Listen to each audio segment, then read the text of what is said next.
Yo, Thought Warriors. What is up? Higher Learning is on. It is Ivan Lathan Jr. And it's me, Rachel Lindsay.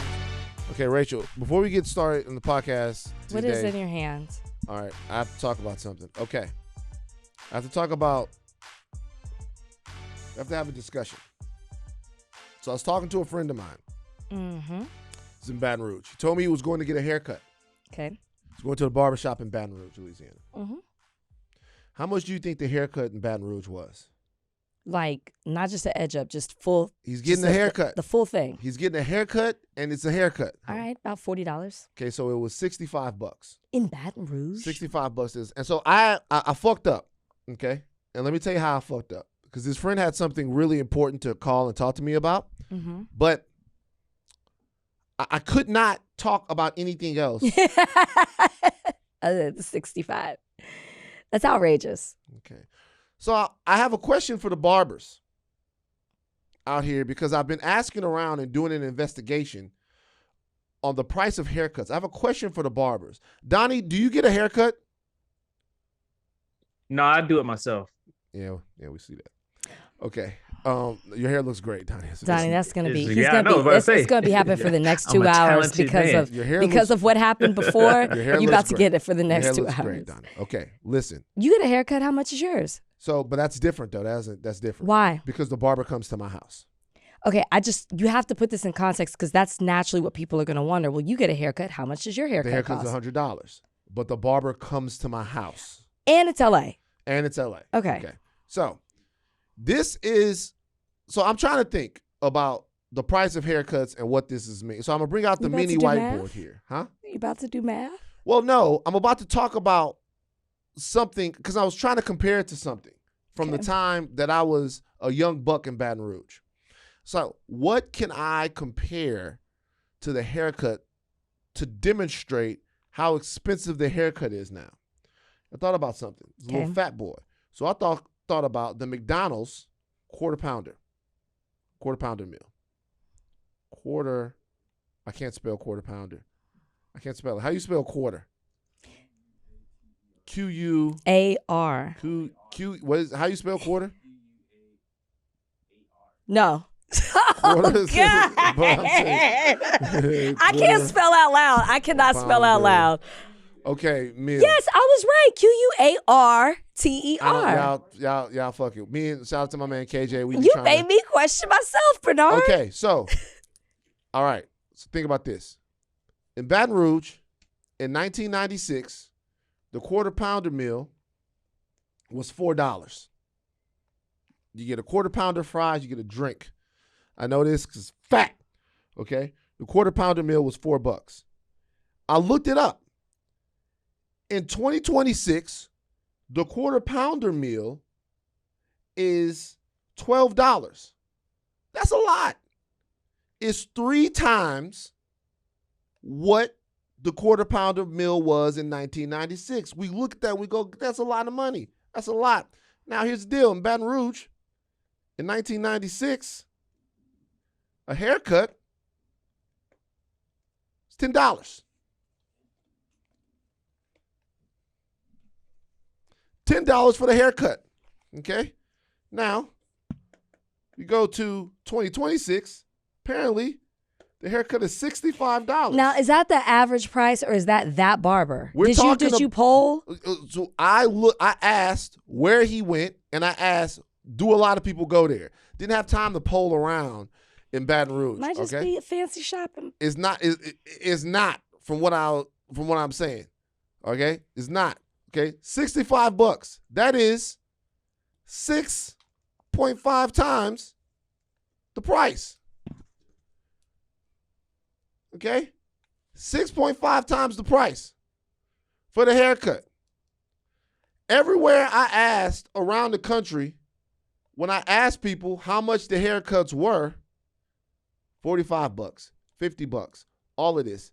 This is expensive. Ask somebody else. Ask my homeboy in Austin, how much you expect to pay for a haircut when you go get your haircut? He said about $55, and then I'm going to leave like a $10 tip. We back to $60 again. When we was in the 90s, I never even knew about tipping a barber. We didn't tip a barber. No one tipped a barber that I could remember. Now you tipping the barber. Did the black gloves and the lineups, did this change the technology of the haircut? Why is the quarter pounder 3 times more expensive, but the haircut is 6.5 times more expensive? And by the way, I'm being generous with this $10. It was $10 if you went to Bobby June. Can I make a suggestion? It was $8, really. It was $8. Really, on God, it was $8. Really, it was $8. Can I make a suggestion? Or not, or what? Oh. What? That's somebody else from Baton Rouge. How much you pay for a haircut? What'd they say?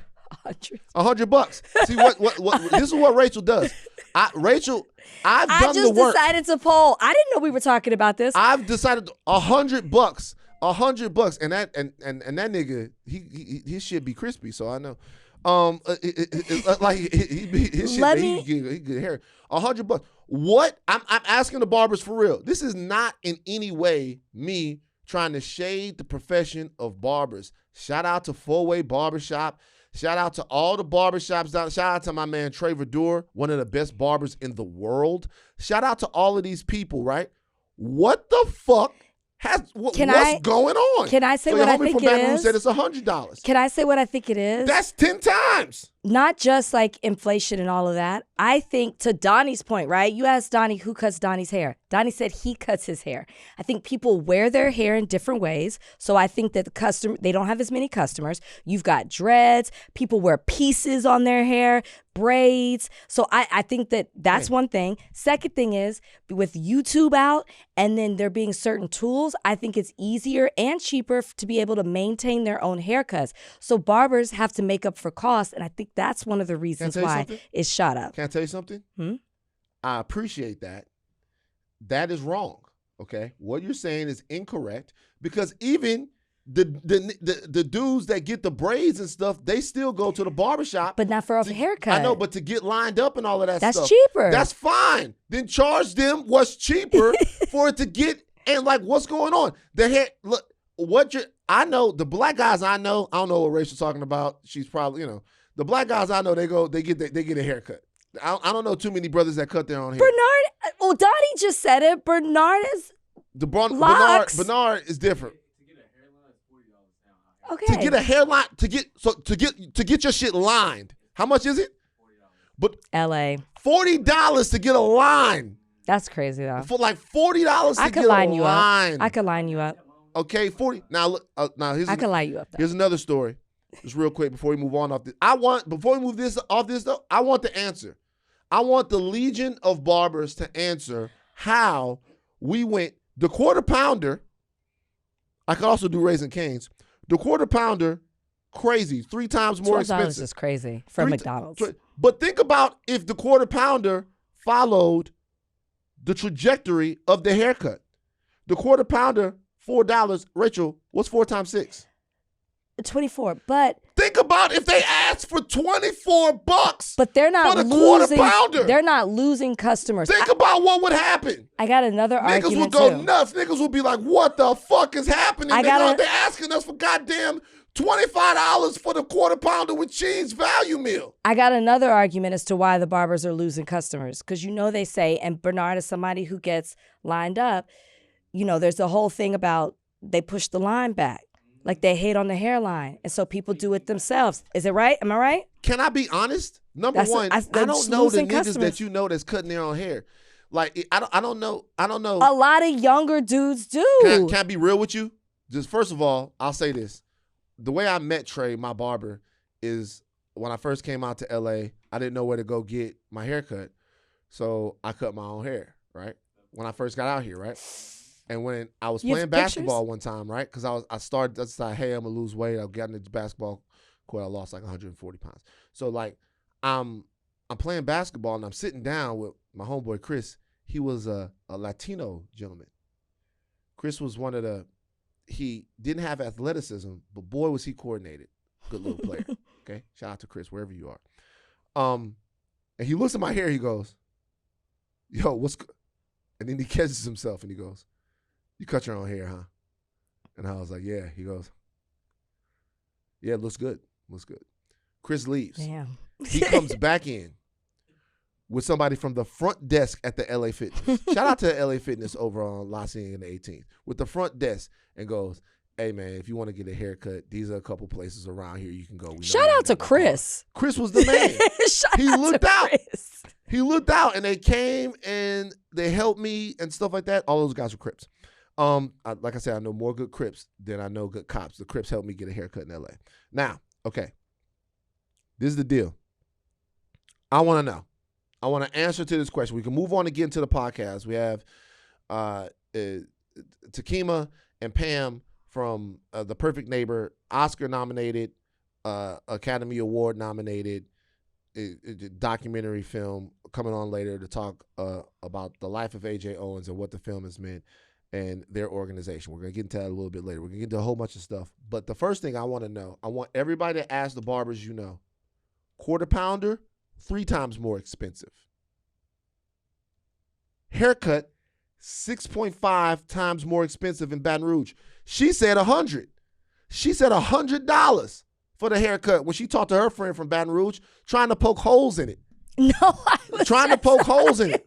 Trying to poke holes in it made it worse. I could go with 100. It's 10 times more expensive for this nigga. What is going on? Donnie, before we move off this, do you have any thoughts on what might have changed? It's okay I don't. to I got agree with my distracted. thoughts. I'm sorry. I just saw that Trump fired or he's ousted Kristi Noem. So I was updating the rundown. So let's stay on that real quick. Damn, we Let's knew stay on it that was real gonna quick. happen. Yeah, let's stay right there. So we knew it was gonna happen. So- Has he appointed anybody in the meantime? Yeah, Mark Wayne Mullen, senator. oh shit. Well, you just went from dumb Mark to Wayne. dumber. Mark Wayne Mullen is a legitimate fucking moron, guys. Like Mark Wayne Mullen, I watch Mark Wayne Mullen in different interviews all over the place. Mark Wayne Mullen is fucking stupid. Now, I knew that this was going to happen. I think we all knew. But do you know how I knew for sure? How? Kristi Noem went up there and she testified. Mm-hmm. They've been begging her to come up there. Particularly the testimony in front of Tom Tillis. Let me know that she was persona non grata and that she would be the fall guy in the Trump administration for everything that's been going wrong over at DHS and all of that stuff. The reason why I knew that was because even though Tillis is sort of a maverick, right? He, at times, will call the president out. Tom Tillis. At times, he will break with the president on different things. He tries to act like he's different than your average MAGA dick rider. Okay, cool. The way he kicked her ass, there is no way to me that he would have done that unless he had a green light from the president. When I saw the way people, particularly from her own party, were doing her, I was like, they served her up. It's not even just the way he called her out, which I was so annoyed at the way I was seeing Democrats or liberals or how people on the left, I'll say, just like praise him for what he did, because I could poke so many holes in that rant that he had, because what was so obvious, to your point, is that he used her as a scapegoat, kind of threw Stephen Miller in there, right? But really used her as a scapegoat when you have to rewind as to how Kristi Noem even got in front of us, got into a position to be appointed, then confirmed, then to hold a to be disastrous as Secretary of Homeland Security. When he was talking, and I have a theory about this too with women. I think I said this on the podcast, with women that are a part of the Trump administration, because we kind of talked about it with the Attorney General, Pam Bondi. They are front-facing, so they can take the blows and the brunt of the hits, like like offensive linemen, and then the Todd Blanches and the Tom Honens and Mark Wayne Mullen now, or Stephen Miller and Trump can run behind them completely unscathed when they are the ones who are actually making the decisions and are responsible for the corruption that is within these different departments. But the women are standing up front and are disposable. And we're seeing that right now with Kristi Noem. I didn't know if it was going to be Pam Bondi first or Kristi Noem, but it's looking like it's Kristi Noem. When Tom Tillis goes on this rant completely obliterating her, it's like, how do you not connect that Trump is the one who wanted her nominated, put her in this position, and she is making decisions on behalf of him? Your rant is pointless to me because she is simply carrying out the mission of Trump. And yet you're scolding her for making Trump look bad when this is exactly what Trump wants. So I couldn't get over how so many people were praising him for this rant when it really was empty. One, because of what you're saying, and two, because of what I'm saying. Let's not also forget that Tom Tillis can't stand on his high horse when he confirmed her. You confirmed a woman with absolutely no public safety and law enforcement qualifications to be in this role as Secretary of Homeland Security. What the fuck did you think she was going to do in this position? All that she's been doing is truly carrying out the mission of Donald Trump and Stephen Miller. He names Stephen Miller. He scolds him for quantity over quality, but Trump gets nothing as a part of this. So all this to say, not shocked that she's gone, but please don't regard him in any kind of high fashion, Tom Tillis, because he still at the end of the day could not condemn Trump, who is the person responsible for all of this. Now, I will say this. I don't want to be argumentative. Go ahead. You do realize that the list of people that Donald Trump has like thrown out to the wolves is not at all gendered. Like Mike Pence, John Bolton. I'm talking I'm talking this second term. Mm-hmm. I believe, this is my theory, is that he's got these women front facing, not in every position. I never thought Kristi Noem would be throughout his whole term. I will go on record saying Pam Bondi probably is right behind him. But if that is true though, then that is somewhat keeping. And I'm not being apologetic, like in any way trying to be an apologist for these women. So this is my thing about Donald Trump, and this is kind of why I'm poking at this, is I've never understood it's always to me short-sighted when people get up next to the president in the way that Bondi, or when they, how can I say this? People that the mouthpieces for the president, the mouthpieces for Trump, the dick riders for Trump, the people that connect their entire reputation to Donald Trump, he is very rarely loyal to them.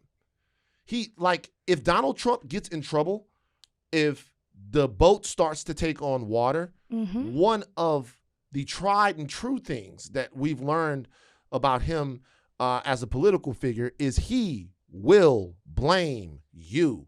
He will fire you. He will say that it was his advisors that made him do this. He will say that it's the people around him that gave him bad advice.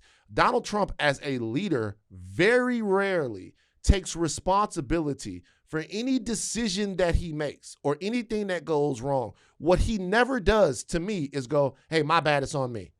I was wrong. And the people that are like everyone, it doesn't matter what, you are there to take the shrapnel for the president, for sure.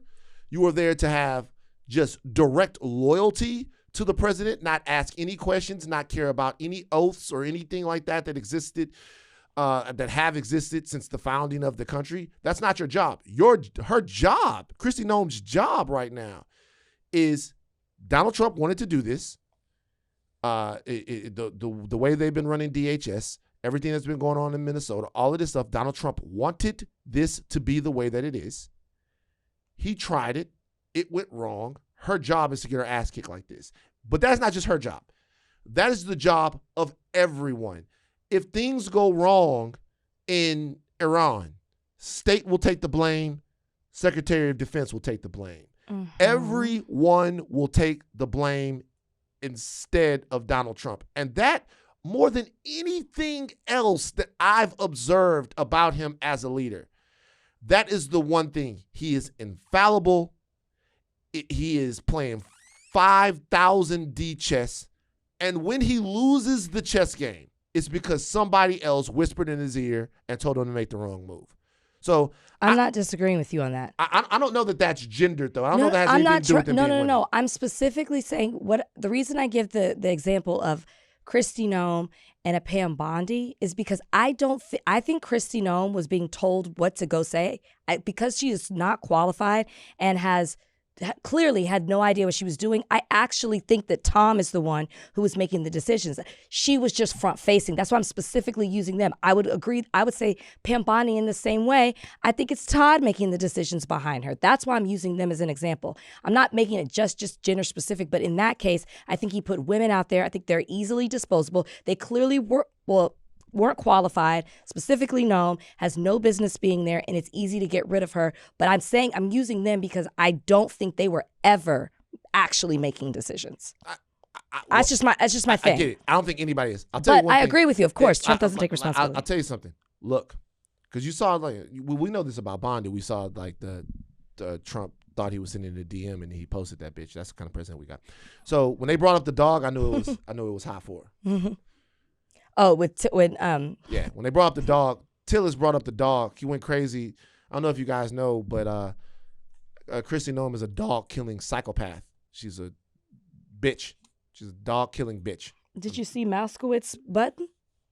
What did it say? Justice for Cricket. Yeah, justice. He and had so a big once old that button happened, we had to know. Now, here comes, we move on after this. Here comes the interesting part for me. The interesting part for me is Kristi Noem has been sacrificed to Baphomet. She's been sacrificed. The Trump, he sacrifices you. That's what happens. Sometimes you get sacrificed. He sacrifices you, your political life, all of that stuff, you've been sacrificed. It's your job to take the shrapnel for the president. How does she respond? Does she respond in a way that some of these other people have responded to be a vocal critic of the president? Or do they stash her somewhere where she accepts all of this, she deals with this, like, what a joke, humiliating turn in her career, and then she, reappears somewhere else with something. Maybe she tries to run again and all of this different stuff, and they help her on the back end. Hey, you take this ass kicking right here, and then we'll help you on the back end. Stefanski up there in how you did her. There's just a long list of people that Trump has fucked over like this. It puts her testimony even more into perspective because she didn't filibuster as much as Pam Bondi did, but the most simple questions she would refuse to say yes or no. I now think she went into that knowing she was about to go. Like, yeah, I think they told her, you're already done. Yeah. Don't say anything that they can use against you in a court of law because you might be charged with something after this. Like, it puts, I almost want to go back. I won't because it was like 6 hours and watch the whole thing again because I now know she knew she was getting fired. All right, quick hitters. All right, Scary Movie 6 is on the way. The trailer was released this week, and with that, Marlon Wayans is doing press. He did an interview with Entertainment Weekly, and he said, what we're trying to do is bring laughter back. This is about bringing back comedy the way it used to be, and I think the only way to do it is you have to cancel culture, and then I had the people talking. What do you guys think of Marlon's comments? You're excited? I'm excited for Scary Movie 6. Did you see all of them? No, I haven't seen all of them. Actually, I became less interested in the scary movies after the Wayans family was no longer involved. I know that they went on a long time after that. I think they only did the first two.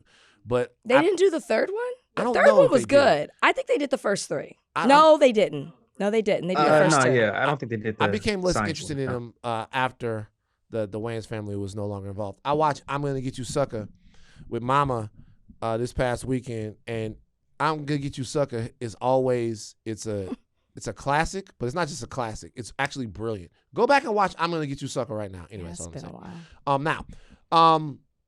Yeah, I don't know, man. I don't know that they should have a crusade. Make the movie funny. The jokes that are palatable to people will work. The jokes that aren't, I don't know that there should be a crusade here. I agree. I'm very excited to watch it. I thought they were a part of 3. I knew they weren't a part of 4 and 5. Plus, we lost some of the main people, everybody in 5, I believe. And now it seems like everybody's coming back, so it feels like it's going to be good. But I also don't want to watch it through the lens of like, okay, they're trying to like erase cancel culture. I just want to feel like I did back in the day when I watched the movie. But also, the first 3 movies came out before there was Facebook. And now we just live in a completely different world where people litigate things in a totally different way. So I don't think that they can achieve that goal, but I do think that they can achieve the goal of making people laugh again, and that I'm into. Well, I'll say this. People have already made their decision about cancel culture. Mm-hmm. Cancel culture lost. Cancel culture lost because... For some. No, cancel culture lost. The cancel culture lost. First of all, it was never really a thing, if we're being honest. There are very few people who actually ever really got canceled. Now, you can argue that somebody got canceled if, like, the law got involved. They went to jail. Mm-hmm. But, you know, there's not that many people who got canceled for stuff and then, like, they never came back. The internet made cancel culture possible, but it is also the internet that makes cancel culture impossible. The internet makes cancel culture possible because the internet makes it very difficult to forget about something. So when something's there, like what used to happen is somebody would go through something, and then the only way that we would remember how badly it bothered us would be in conversation with each other. Like I would go see a movie or something like that, and then you would say something. I talked about this before. You would say, oh, you know, this person did this. And I'd be like, oh, but that has to be a big deal for you not to go see the movie.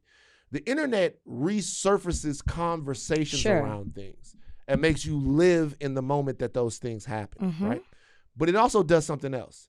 It expands the potential reach of whatever the person is doing or whoever they are.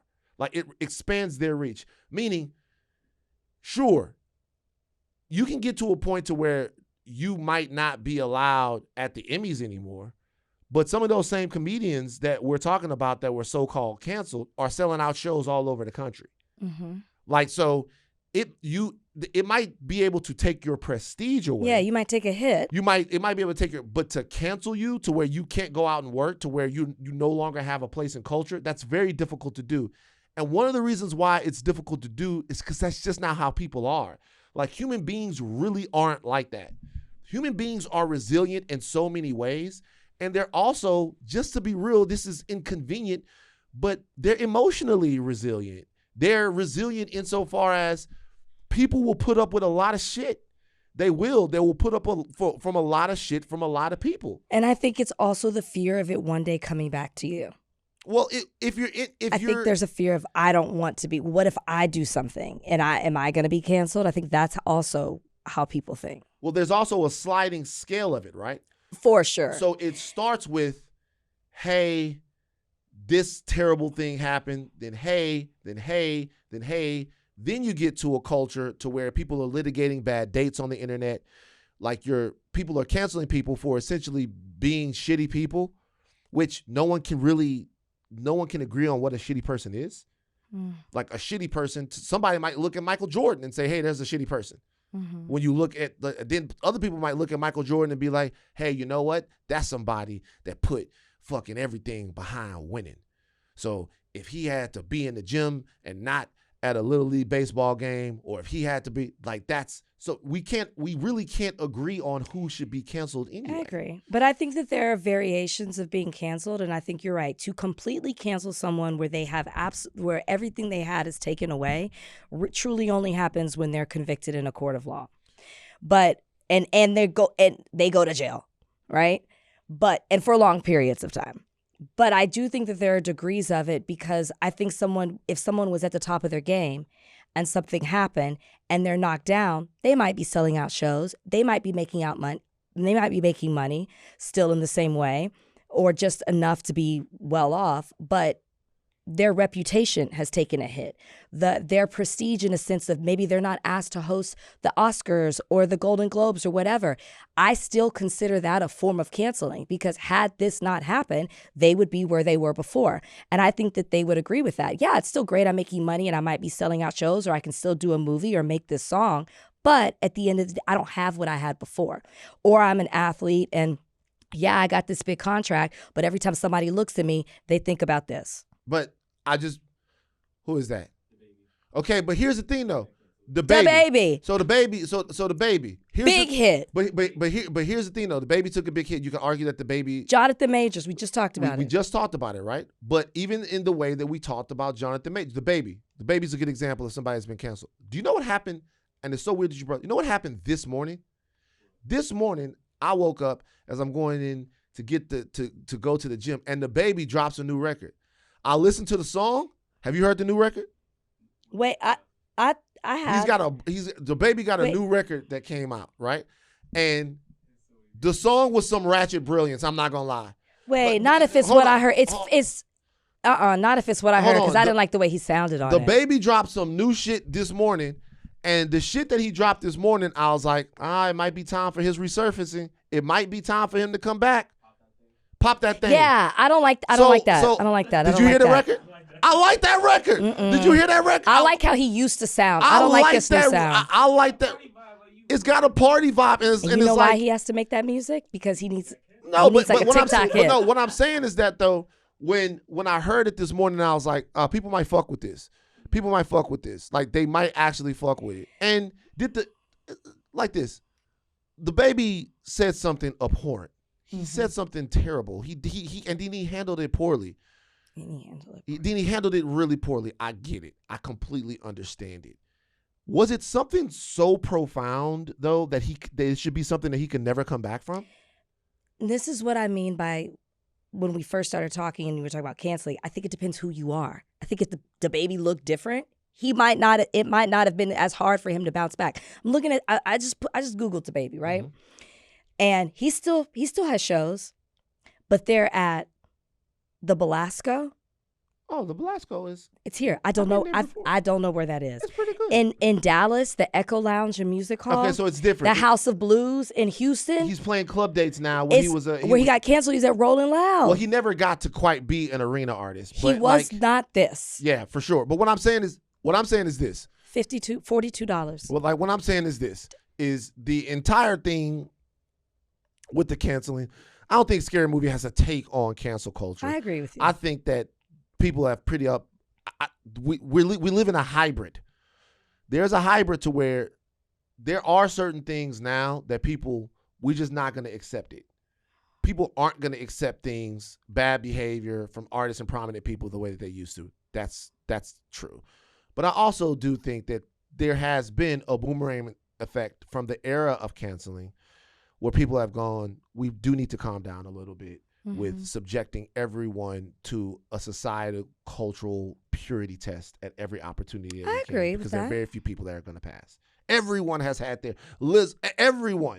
everyone has had their turn getting fucked over. Okay. Donnie, what's this next one is funny. Is it? Yeah, Teddy Riley. It's a funny story, I think. He has his new memoir that's coming out, or it came out already. And there is a page in the back of images, and there's a clear image of him and Michael Jackson that is photoshopped. You guys can see it. It's a clear Photoshop. Why would Teddy Riley do this? I don't have any answers here. I don't know how this happened. I don't know what this. We need to hear from. Do you know Teddy? I've never met him. We need to hear from him. I don't know how this is strike like 3. This happens. How's it strike 3? Cool, because the first what we talked about last time was strike 1 and 2. Okay. You talk 2 strikes for the R. Kelly thing? 2. It should be more. Right. But this is egregious. Photoshopping Michael Jackson into a picture is egregious. They've showed the original picture. Who's that in the original picture with him? This is a nigga with an 80s mustache. He chilling though. I like his outfit. But like, why would you do this? Why would you do this? Too many questions surrounding Teddy Riley. Like, did you need to do this? You've worked with so many people. You are a legend. You created an entire sound. Yeah, one of the top guys ever. Why are you photoshopping? And so bad. Who's the publisher? Who allowed this? People picked up on this immediately. Teddy Riley has no hands. Michael Jackson doesn't have an elbow. Yeah. It's tough. It's tough. I'm over Teddy Riley. It is tough. I do think though that like we do have to like continuously check in on our old heads. We have to like no, because this is an old head mistake. No, I'm not checking in on Teddy Riley. We do have to continuously check in on our old heads and be like, yo, it's cool, man. Because like when I saw Teddy Riley apologizing for something else, and this is not the moment that we're supposed to be in with Teddy Riley, right? The moment we're supposed to be in with Teddy Riley is Teddy Riley being celebrated for all of the shit that he did for music. But the back-to-back R. Kelly, Michael Jackson doubleheader is not the way this book and Teddy Riley's career should be focused and reflected on. Donnie's putting something in the chat right now. Donnie, what are you putting in the chat? I don't get it because he has pictures with this Michael is a real Jackson. picture with him and Michael Jackson. Look at this. You know I'm why? telling you, this is just old headness. He's even almost wearing the same outfit. Well, you know what he worked with Michael Jackson. No one doubts. We know that Teddy Riley I know why he did it. Had a big influence on Michael Jackson. Okay, tell me. Because the Photoshop picture, they're in the studio working together. That's what he created. In the picture that's real, he looks like a fan. We know he's not. But they in the studio. It doesn't look the same. It doesn't look the same. And it looks like a fan. I'm not even gonna lie. Obviously, I know Teddy Riley and Michael Jackson work together, but this picture looks like Teddy Riley was walking past a studio session and saw Michael and asked for a picture. The other one, they look like he was trying to almost make it look like they were friends. They were collaborating. We've got multiple instances where we were together just making music and history in the studio. The Photoshop picture tells a story. This one does not. He also looks better in the other one than this one. So these are the joints that Teddy did for Mike. Remember the Time, Jam, In the Closet. She Drives Me Wild. There's a bunch of them. But of those songs, Remember the Time, Jam, In the Closet. What's the best Teddy Riley, Michael Jackson collab? Well, what you said, Remember the Time, Jam. Yeah, Teddy Riley was all over Dangerous. He did a lot of songs with Michael, but like. From what you just gave me, I'm going to say Remember the Time. Remember the Time. Remember the Time is the answer, is the best one, but Jam is my favorite for some reason. Mm-hmm. I fuck with Jam. Jam! You know Jam, Bernard? Jam! Oh, he did In the Closet, too. Too much, so ain't you my romantic jam? Boy, we used to have hot music, bro. Everything sucks now, dog. We used to have hot music, bro. We used to have hot music like Jam. Remember Black and White? Michael Jackson, Black or White? It's black. Remember the video? When everybody's heads morphed into? Tyra Banks was in that bitch. I used to think Isaiah Thomas was, but that we guy all is not did. Isaiah Thomas. We all did, Donnie. It's okay. We all did. Protection from gangs across the nation. It's a turf war on a global scale. I like to both sides of the tail. See, it's not about race, it's about face. Macaulay Culkin was in that bitch. Okay, I apologize. What is the last part he says? I'm not going to spend my life being a color. I'm not going to spend my life being a color. Mike, we disagree. Hey, Mike, we're going to be black, though. I knew the last line was crazy. It's like, but see, this is how much we love Michael Jackson. We look past it. Michael Jackson would say stuff like that, and we'd be like, all right, Mike. It's okay.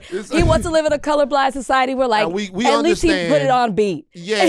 We look past it. Like, we understand, it's like, okay, Mike don't want to spend his life being a color. We black, okay? Black or white. Okay, ABC was in that bitch as well. All right, now we have to talk about more politics. Donnie? All right, the Senate primary race has reached its end in Texas. James Talarico came out on top over Jasmine Crockett. That night, she intimated that she was going to sue to keep the polls open, and she talked about some of the, I guess, shady dealings that were going on in Dallas County. Yeah, because in Dallas, they changed the law, and you have to vote. Like, they separated primaries, I guess, and then you have to vote where the address that is on the polling station that is on related to your home address. And people did not know that. So they were going to where they, would normally go, and people were like, you can't vote here. And then they were running around, some at the last minute, some not able to vote, trying to figure out where to go. And then when they went to the website, so many people were going to the website crashed. So a lot of people were left confused and on election day did not know where they could vote. So in Dallas. Jasmine Crockett, then calls James Talarico the next morning and concedes. And this is her message. This morning I called James and congratulated him on becoming the Senate nominee. Texas is primed to turn blue, and we must remain united because this is bigger than any one person. This is about the future of all 30 million Texans and getting America back on track. With the primary behind us, Democrats must rally around our nominees and win. I'm committed to doing my part and will continue working to elect Democrats up and down the ballot. That is ballot, like ballad, like a ballad. That's certainly the right tone that she's striking if you are a Democrat and you care about Democrats winning Texas. I will say, though, that it does seem that the fractures from this particular primary race are going to be very difficult to heal. Because of what you're seeing online? Yeah, because a lot of the conversation around it and because of the way the race was run, particularly towards the back half of it. And when you say that, you're alluding to the identity politics. Yeah, well, the identity politics is one thing, right? This was a race where we didn't really get to interrogate policy, at least on a broad level, policy differences between the two candidates, because this seemed to be an intrapolitical struggle between factions of the Democratic Party, more so than it was a primary where Texans and America was supposed to get a better understanding of what kind of Democrat they want. Yeah, I think that was for a couple of reasons. I mean, James Talarico, I believe, announced his campaign in September, and Jasmine Crockett did it on the last day that you could. She was running a campaign where she had 3 months to do it. Wasn't much time to really set it up in the way that you're referring to, if I'm being honest. I mean, he put up his issues and late on his website. She put hers up even later, like right up to early voting, because she, he had several months on her. He gained, I personally think, I actually was shocked. I really actually thought she was going to win. Really? I really did. I really thought she was going to win the primary. And then, we would see what happened in the general. I was surprised that he won, and I was surprised that he won by as much as he did. I was. But, to your point about what this race has revealed about, we kind of talked about it, whether it's identity politics, which, I believe, I don't think we've talked about this on the podcast. We talked about this off mic. But, when Jasmine started her race, identity was the first thing that was thrown in. Immediately, the first narrative was Black women can't win in Texas. So to some extent, she came in having to defend or to talk about identity politics because that was the narrative that surrounded her. Now, I'm not going to say I agree with the way that she did her entire campaign, but I will recognize that. What I'm seeing a lot on social media is, and it's revealing about the party, and this is what we kind of talked about before, and even more so when we had Keith on, in the way that, people, well, Keith is a different story because I feel like he's worse than Steve. But obviously, Jasmine Crockett won the majority vote with Black people, Black Democrats. James Talarico won it with a majority with white Democrats. Black people feel like, people keep referencing that clip that was on television. I can't remember which station had it, where the woman came out from voting and she was crying and she said she wanted to vote for Jasmine Crockett, but she just didn't think that she could win in the election. So she voted against James Talarico only because she thought she could win. He could win. And a lot of sentiment that's coming from Black people is that is a racist thought. That is inherently racist to believe a Black woman can't win in Texas, so I'm just not going to vote for her. And to hold that to be true and to never change from that, then how do things change? I agree with that sentiment. So a lot of people feel like Jasmine Crockett was the better, Black people that I'm talking to from Texas feel like Jasmine Crockett was the better candidate, but people just felt like she couldn't win, like that woman who was on television, and so they voted for James Talarico. So the black community, this week, as it's still fresh, is upset by it. I'm also seeing happen is the people who voted for Talarico are like, now you better rally and vote for James Talarico. And the other people are like, well, wait a second. We're not going to automatically vote. This is what's being said. Automatically vote for him just because he's blue. That is the assumption that Democrats, and particularly white Democrats, have made for a long time when it comes to the black vote. They want to feel like, okay, you didn't get majority of the black vote. Maybe you need to reach out and make yourself, I guess, more, not accessible is the word. I can't think of the word that I'm trying to use, but make yourself more in touch, or I guess reach out to the black community. Thank you. The word is appeal. Earn their vote. You need to earn their vote. Thank you. I don't know why I can't talk right now. He needs to earn their vote, which I would agree with. But to your point about what's happening and may cause voters to not want to vote or to be less interested than they were in this primary is this back and forth of, well, you better vote now, well, you better rally. And then some people I'm seeing being defiant, saying, well, I'm not going to vote, I'm just not interested now. Or other people saying, earn the vote, which I do believe James Talarico should do and should want to do. So I hope we have 8 months until the general election. And my hope is that more Democrats were involved with early voting than they have before. 400,000 voted in the Democratic primary for the first time. And I'm hoping that momentum carries on. I'm hoping that James Talarico does appeal to the black vote, tries to understand why he lost so much, makes himself more available for questions, whether it's going on podcasts, whether it's in the community, whether it's churches, whether it's whatever it may be, town halls, to make black people feel like you see them. I think that is on him to do.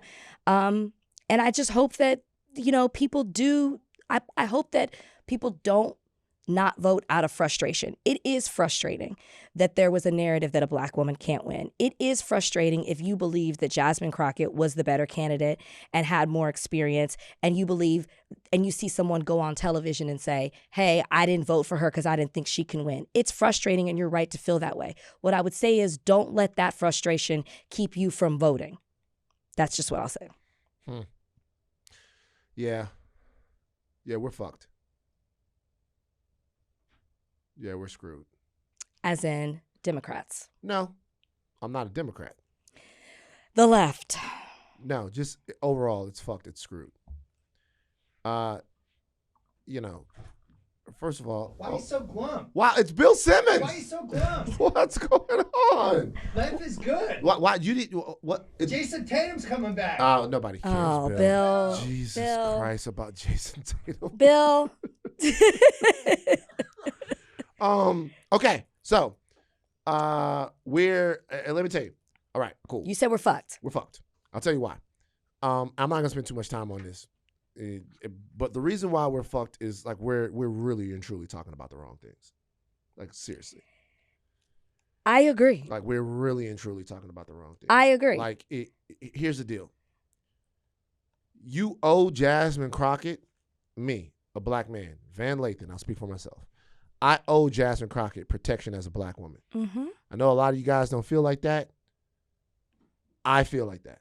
Mm-hmm. I owe Jasmine Crockett protection as a black woman. If somebody comes at Jasmine Crockett and says that Jasmine Crockett is low IQ or a Shaniqua or any of that stuff, I owe Jasmine Crockett protection. I owe her. I don't owe Jasmine Crockett any protection as a politician. I don't. The only thing you owe a politician is questions. Questions about how they're going to make your life better. And we, in this race, in any race that's a primary race, what should be being litigated, to me, in my opinion, with everything that's going on, with bombs falling in the Middle East, with prices soaring here, with wealth being concentrated at just breathtaking pace, right?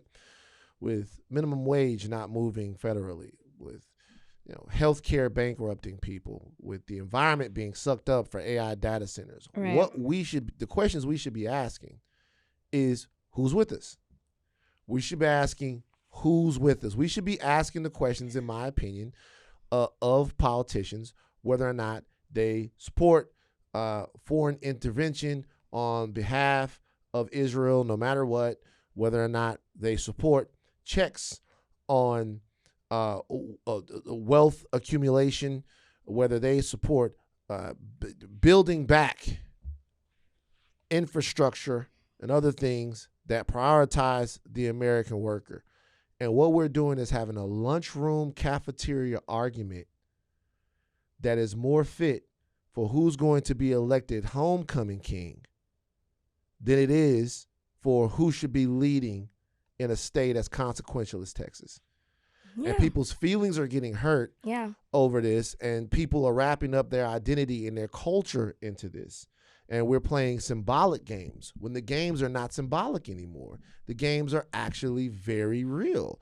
And to be able to interrogate these candidates based upon policy and the trajectory of their political growth is just way more important than talking about either side what they feel they were owed. And look, to me, I get it. I understand the deep, but remember, hold on for a second. Just one last thing. I'll say this and we move on. I don't want to be long-winded on this because this played out exactly the way a lot of people thought it would.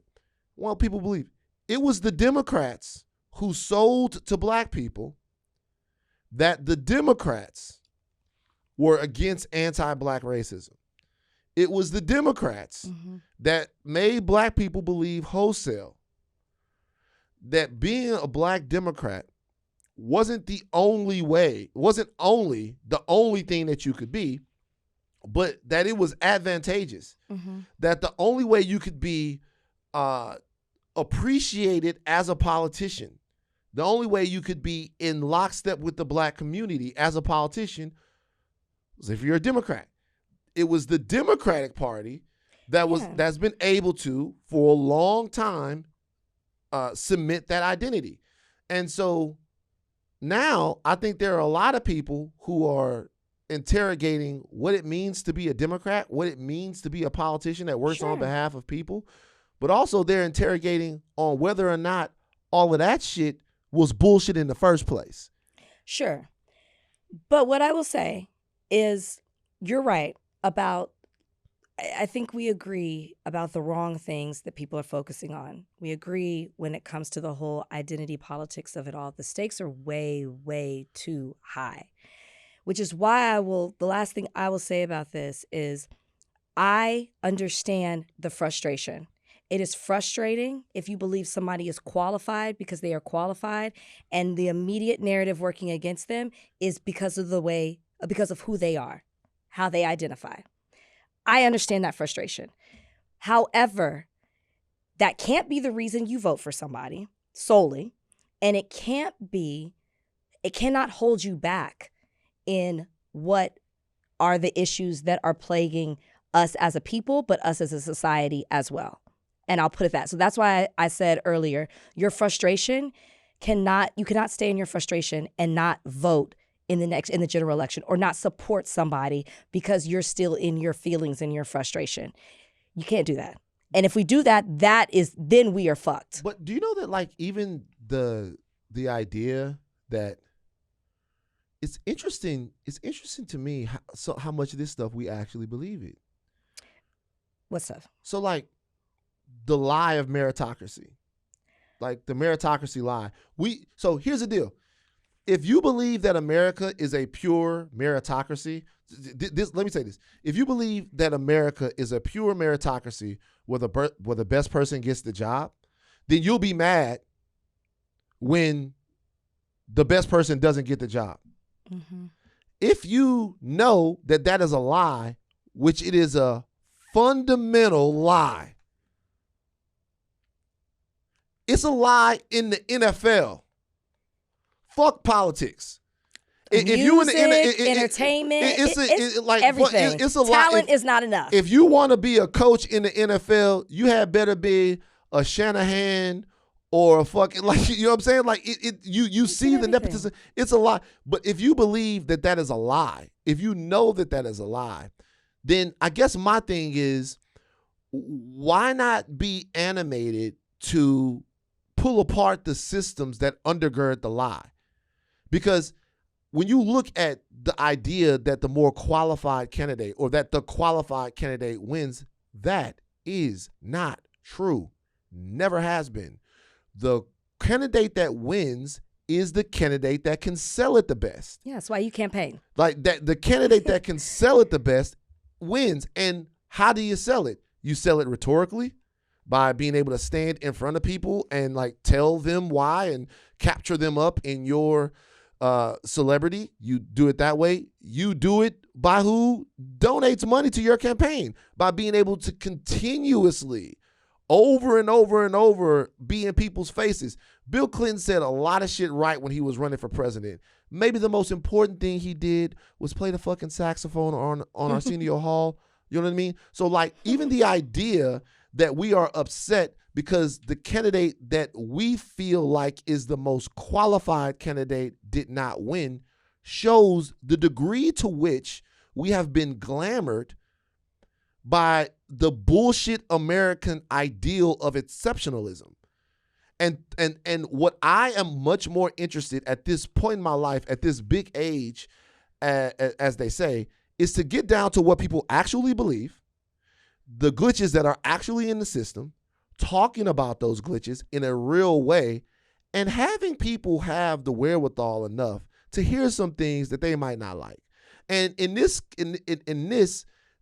primary ended up being a soap opera for all of the same reasons that don't benefit nobody. I understand black people wanting a return on investment for their unyielding support for the Democrats for many different years. But I can tell you what, that return on investment ain't gonna have nothing to do with who wins a race. That return on investment is going to be actual investment into you, into healthcare systems, into the way things are. It's going to be material changes in your lives. Demand that from the people. Like more, like demand that. Like what happens? The funding of HBCUs, whatever your issue is. Like look around in your communities and ask the question: how best do we change some of this stuff that's going on? And just like I don't know. Like just we don't really discuss that at all. We talk about how our feelings get hurt when things don't go our way and shit. Like I would have, I don't know, man. I just like, I'm getting frustrated now because we're having identity conversations at the legitimate end of the world. Like at the legitimate end of the world. We're arguing over who should be able to push the button. It's stupid. It really is stupid. Like at this point, it's stupid. We're arguing over who should be able to push the button to end the world. Who should be able to. I'm not gonna say it's stupid, but it's unnecessary right now. Right. That's what I'll say. Because stupid, I don't want to be dismissive of people's feelings, but it's unnecessary. I do it too. It's unnecessary. I'm not saying we need that to prioritize other things right now, and I think that we will. Particularly when it comes to this Senate race. But as I said before, with James Talarico, you still need to appeal.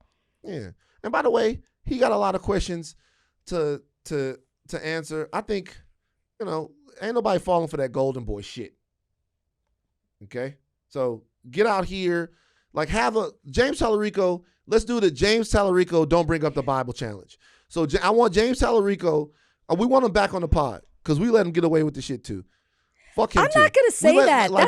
That's like he literally went to seminary.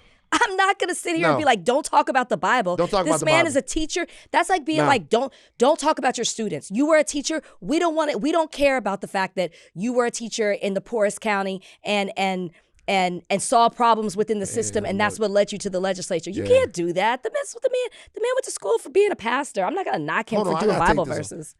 No, he needs to. No, that's who he is. No. Can you imagine if somebody was like, hey, you can run, but none of that Baton Rouge shit. We don't care about Gardenia. Police. Gardenia. First of all, it's Gardier. I don't care. Okay. It's Gardier. I don't care. Okay. I don't care. But can I be real with you? Gardenia. Is that a flower? Gardenia is out here in LA. You get fucked up in Gardenia. Listen.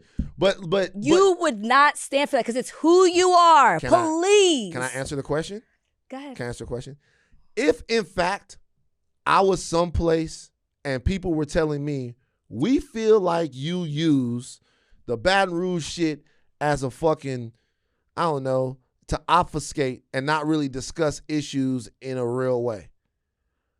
Like, even if somebody were to say, Van, you know what? We want you to come make your point. And they've said this, by the way. Van, we want you to come make your point. We want you to make your argument. And we don't want your identity as being a black man to be a part of the point that you make. And what did you say? Like, what I used to say was, I'm not doing that. What I say now is what I should be able to do rhetorically is I should be able to look across racial ethnic lines, across gender lines, and make arguments about the conditions of people's lives that don't boomerang back to my own experience every single time. Sure. And I want James Talarico to start talking politics with people. We know already that the reason why he has this deep belief in people and all of this stuff is because Jesus Christ and all that. And we know, we get it. Now, you don't think he talks politics? I don't think. What I want to hear is structural change. I want to hear. He said it at the debate. Okay, I get it. I just think I'm a lot of this stuff. Everybody has their thing, of course, and you're right when you say that about me because I do too. Everybody has their thing. Everybody has their thing that they come back to. You ask a politician a question. I've talked about it before. They go, well, let me tell you why that matters to me. That matters to me because when I was 7, shut the fuck up. Like, how you gonna get the votes to do the thing that has to be done? Right. I get but we'll see what happens. I believe Congresswoman Crockett when she says that she is going to be a part of. I don't think I'm glad she's. I'm glad she said. I'm glad she said that. And I, even watching her questioning Noem, I'm like, gosh, it really sucks. She's gonna be out of office in January. What do you think is next for her? I don't know. A lot of people are asking that. I hope she stays in politics. Right. I hope she stays in politics. That's just all I'll say. It is interesting that she took this swing. I've heard different people say what they thought she did it. And I think this is people being hopeful, and I hope they're right and I'm wrong. But people think that she did it because there is something bigger happening. I don't know what that could be. But what you mean? People think that she took this big swing because it was setting her up for something bigger. I don't know what that means. I've just heard people say that. Setting her up for something bigger. I've just heard it being mentioned. I've also heard people say that because if she had not entered the race, it wouldn't have been a national conversation. Nobody would have been talking about Talarico versus Colin Allred.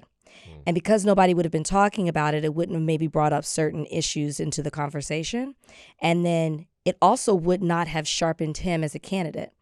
Him having to go up against Jasmine Crockett, who obviously has national experience, who has a very loyal following, particularly with Black people, it made him have to step it up a bit because he had a different challenger, I'll say, I won't use his words, than he would have had in Colin Allred.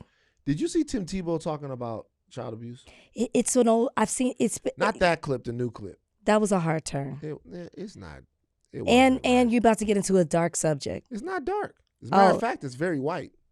It's not dark at all. It's literally one of the least dark subjects. The subject matter is dark. The subject matter is dark insofar as, but this is one of the things that we never talk about. So Tim Tebow went up to Capitol Hill. We're not even going to spend a lot of time on this.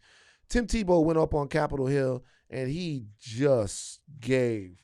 I'm sorry. People did not want me to congratulate Tim Tebow on this or say that this was well done. He gave. Why didn't they want you to? Because, you know why? Because I think people look at Tim Tebow and they go, he's a problem because he's probably going to be like, some sort of future conservative figure. Well, and that's kind of the Tim Tebow, and they don't want to like big up Tim Tebow because they look at Tim Tebow as he's going to be like a future conservative figure of some sort. well, he's not there yet. Not there yet, but I'm gonna be real. I did not think that Tim Tebow was capable of delivering the type of message that he delivered when he was up there talking to them. He's a commentator. Yeah, but He speaks for a living. this was Donnie. Do you have it? We are losing the battle and we are losing the war, and boys and girls are suffering for it. And to give you an idea of the scope of what's happening in America, there's a red dot map right over there over my right shoulder, and that's just a 6-month screenshot of the U.S. And every red dot that is on there is someone that is downloading, sharing, or distributing child rape images, almost all under the age of 12. And there's over 330 of them just in that 6-month screenshot. And we know that 55 to 85% of them are also hands-on offenders, and we know that your average offender has 13 victims in their lifetime. The scale of harm right here in America is, to a certain extent, hard to comprehend. But that's why we're here. Towards the end, Tim Tebow talks about the facility where some of these children were housed to heal them, and all of it. It was very, very stirring. There's another video that comes up where Tim Tebow specifically calls out white men of a certain age for being the abusers of children in this country. Yeah, I've seen him talk about it before. Now, also, during this same week before this, just like a quick rash of white women raping children again. Just white women raping kids again. It's happened in a couple different states. It's just like it's 3 or 4 of them in a row. 3 or 4 of them in a row. It was like Steph when he gets hot from 3 and he just can't miss. The white women were it was boom, boom, boom, boom, boom, boom from deep, from the corner, all over the place, just like abusing children. And this is a subject that like we legitimately don't talk about. I heard Joe Rogan say, this was one of the funniest, dumbest things Rogan ever said. I heard Joe Rogan say that all the shooters this year have been trans shooters, right? Talking about the fact that the trans shooters are shooting people now. Now the shooters have an identity.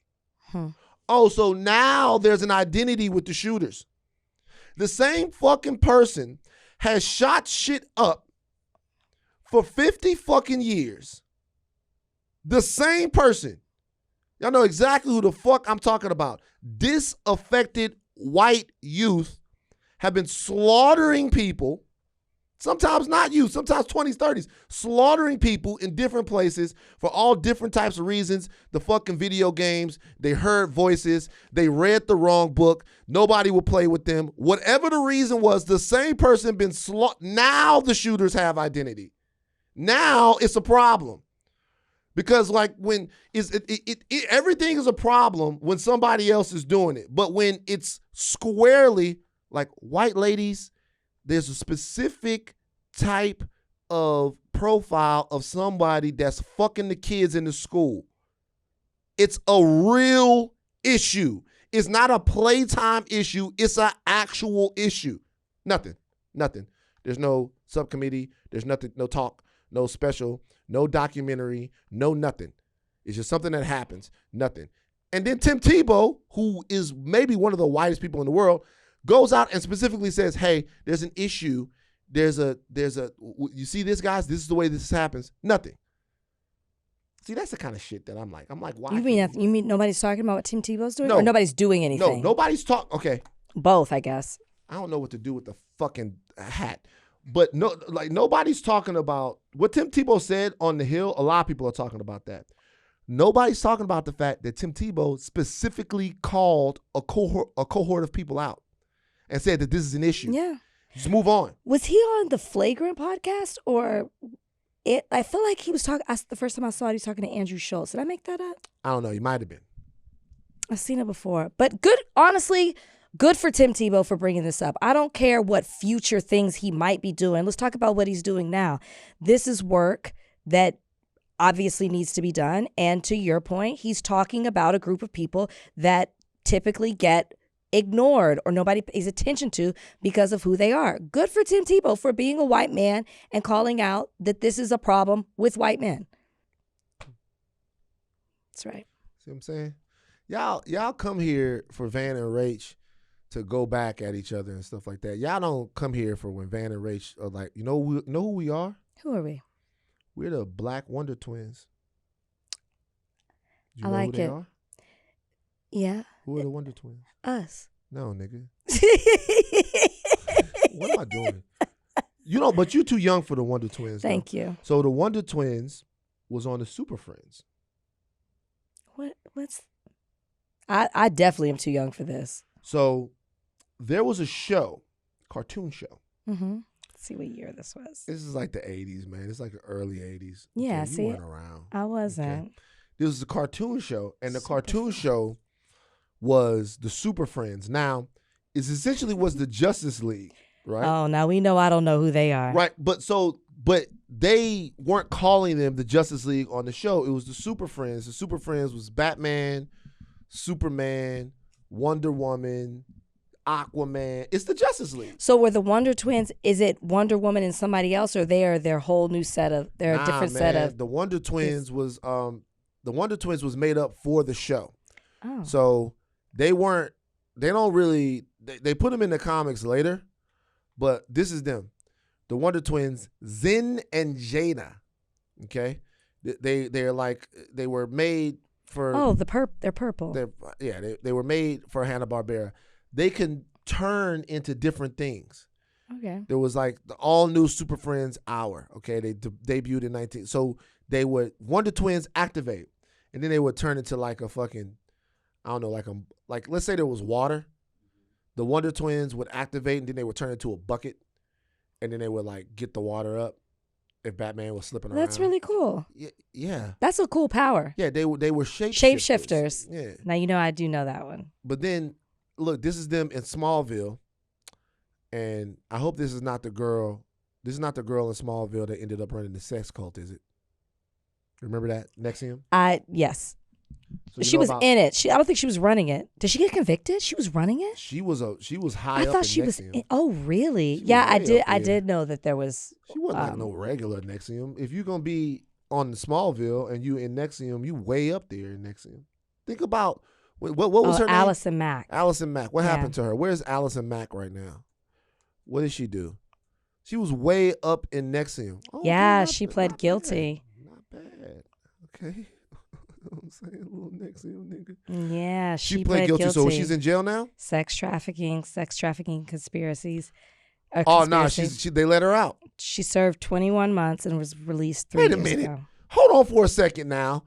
21 months? Sex cult?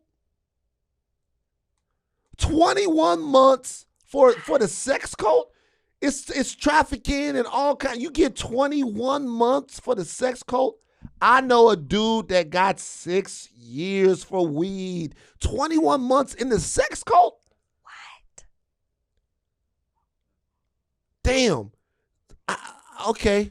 Damn, they 21 got a months. diagram on here connected to the guy Keith Raniere. Yeah, and Keith she's, Raniere. And she's right there in the circle. It literally is like a Charles Manson, and then like the women around him. That's literally what this looks like. So it's She was Allison one Mack. of She's on them. the outside here. She was one, but like directly connected to Yeah. him.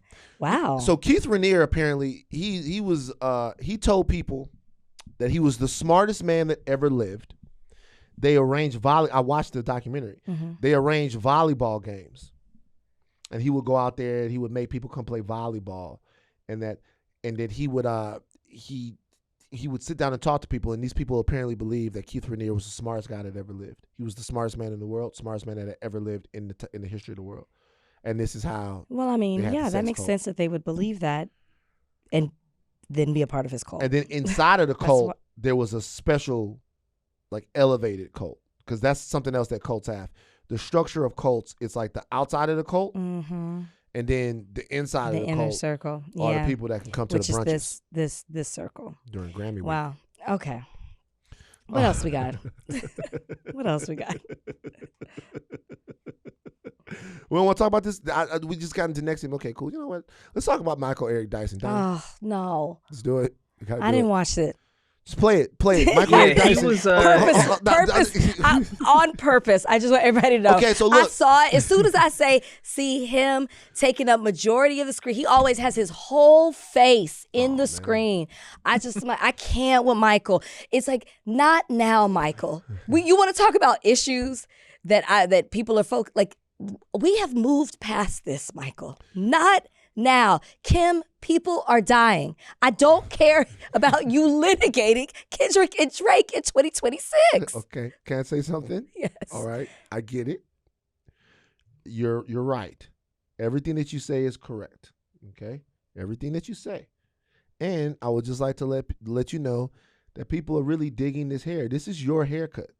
Oh, they like this one? So I wanna take time. That's so random. You trying to butter me up before you just put this under the lower thirds. This is Rach time. This is Rach appreciation time. We're gonna do this once a pod. Niggas, stop hitting me up. Don't do it no more. A couple of you, I might pass along the message, but people really like this haircut. Oh, thank you. What do you think it is about the haircut? I'm not fucking with you right now. I'm being for real. You know what it is? The pod is over. You know what it is? I told somebody. So this was a setup. Hold on, wait. This was a setup. Wait. And I told somebody that I think I know what it is about the haircut that's driving the streets crazy. Rachel got a good jaw. Isn't that the case, Donnie? Rachel got a good jaw. I've taken HR classes, and they specifically talk about not commenting on your coworkers. I do have a good. I do have a good jaw. This is the Lindsay jaw. Stop. So second setup. You just set him up. But I do. I did walk into that one. Walked right. I did walk into it. But I do. Yeah. But I did walk into that one. Yeah. But we all know what you really, because you've said it to me. I was talking to Kalika about this. Because when I first debuted the hair, I said something. I was like, well, she was like, no, I like it. I said, well, here's the thing. You know, sometimes people will say to me, why don't you wear bangs? And she goes, really? And I said, Van said it. Oh, man. See how every Bernard, this is before your time. You were like, but you didn't say it, and like you were just like, how come you don't ever wear bangs? And I was like, And so I didn't want to wear bangs because then it'll be like, oh, you need to keep wearing bangs type situation. I feel like it's the bangs and not the bob. Oh, it's the bangs. Oh. No, people liked my bob before, and then I put bangs with it. But I think it's like, let's come on. We all know. Okay. All roads lead to the forehead. Okay, people say it's the bang. Okay, so all roads lead. Now, Dr. Dyson. Okay, so this is us. What we're doing on Higher Learning, because we love our elders. We love the guys who have been talking. This Michael Eric Dyson, man, he's been on the TV. I know, but now when I think about him, I think of what? Was it Nancy? Oh shit! Was it Nancy? It was Nancy Mace. All right, let's. Please, Donnie, listen to Donnie. That's a downer. It's all I think about now. It's like it made me look at him in a completely different light. I'm sorry. I'm sorry. Obviously, I respect him. I've read his books, but it was so contrary to who he is in my mind. But go ahead, Donnie. Okay, so this was take us back 2 years. Okay, so let's not. So Dr. Dyson went on an episode of Jay Moore's More Stories podcast, and he talked about the Kendrick Drake beef. We have to play a little bit of it. Donnie, give us a little bit of it. Most people would acknowledge Kendrick as genius, but not Drake, right? Drake is commercially viable. He's a monster. He sells records. But is he as deep? There's a genius to that, though. Oh, come on, bro. You understand that. Drake is being indicted by Kendrick Lamar, implicitly and explicitly, not like us. The song is the song, whatever you think about it. But the notion itself, big distinction, us versus them. And they're trying to de-black Drake, right? Oh, he's not really black because he grew up in Canada. I grew up in Compton. Bro, you're reducing blackness to Compton? Did you not know that black people fled America going to Canada to escape the iron tyranny of enslavement? And he ain't black. His daddy is black. He went to Memphis every summer. The Memphis Horns fill his music, the first albums Drake made. His grandmama babysat Aretha Franklin. Really? And his uncle is Larry Graham from Sly and the Family Stone. Okay, so a lot of people talked about that. And, a lot of people had a take on what Dr. Dyson had to say. Do you think that there's anything wrong with what Dr. Dyson is saying there? Yeah, he just missed the whole thing. Okay, well, now we're low energy talking about it now, and now We were going to talk about this when it first happened. But I do think that he's wrong. I think that he's wrong. I mean, I think it's so obvious that it's not as simple as he's not saying you're not like us because you're black. It's more of a you're not like us because of a lived experience, of a cultural experience. It's not you're not like us because you didn't come from Compton. He's not reducing blackness to Compton. It's a cultural thing. I think that's an obvious distinction, and I guess I was when I heard it, I was like, come on, and in front of mixed company. Oh, in front of Jay Moore, he said it. A lot of people have a problem with that. All right, so Dr. Dyson's clarified. Donnie, play it.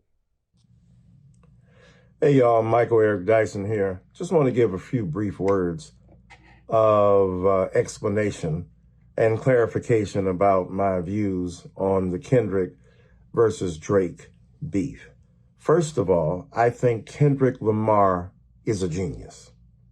I also think that Drake is a genius. Their geniuses diverge in many instructive and compelling fashions. If we were to think about it in terms of preaching, since I'm a preacher, Kendrick Lamar would be Martin Luther King Jr., and Drake would be maybe T.D. Jakes. I don't mean that literally in terms of the themes with which they are associated. I'm talking about in terms of the stylistic approach, the methodological means by which they achieve their particular craft or art form. Number two, when I made the comparison between Kendrick and Donald Trump, I wasn't suggesting that Kendrick Lamar is in any way associated with Donald Trump. The comparison I am trying to make is that the notion of not like us, the song apart, whatever you think about the song, however you come to understand what its place is in the discography of, contemporary hip hop and rap beef, what I was suggesting, the notion that they are not like us, you are not like us, is something that is deeply entrenched in the culture. It predates what Kendrick said about Drake in his song.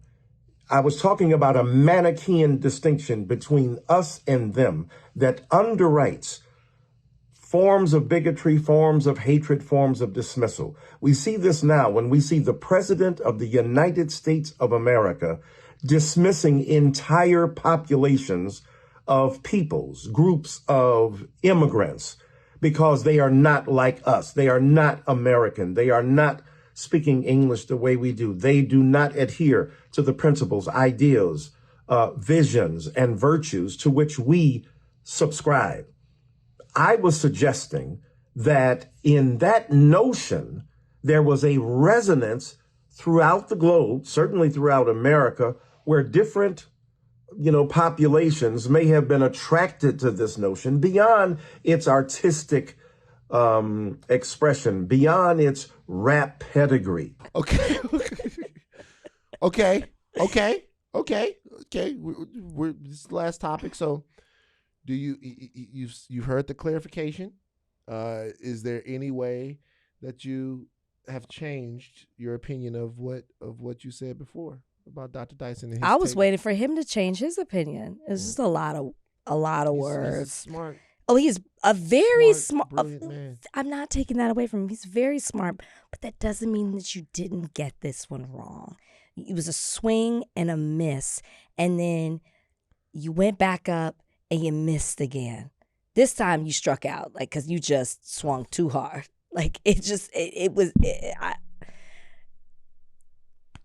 He's just missing the point on this one, and that's fine. We can't always get it right, but you're missing it. You have a different take. You think?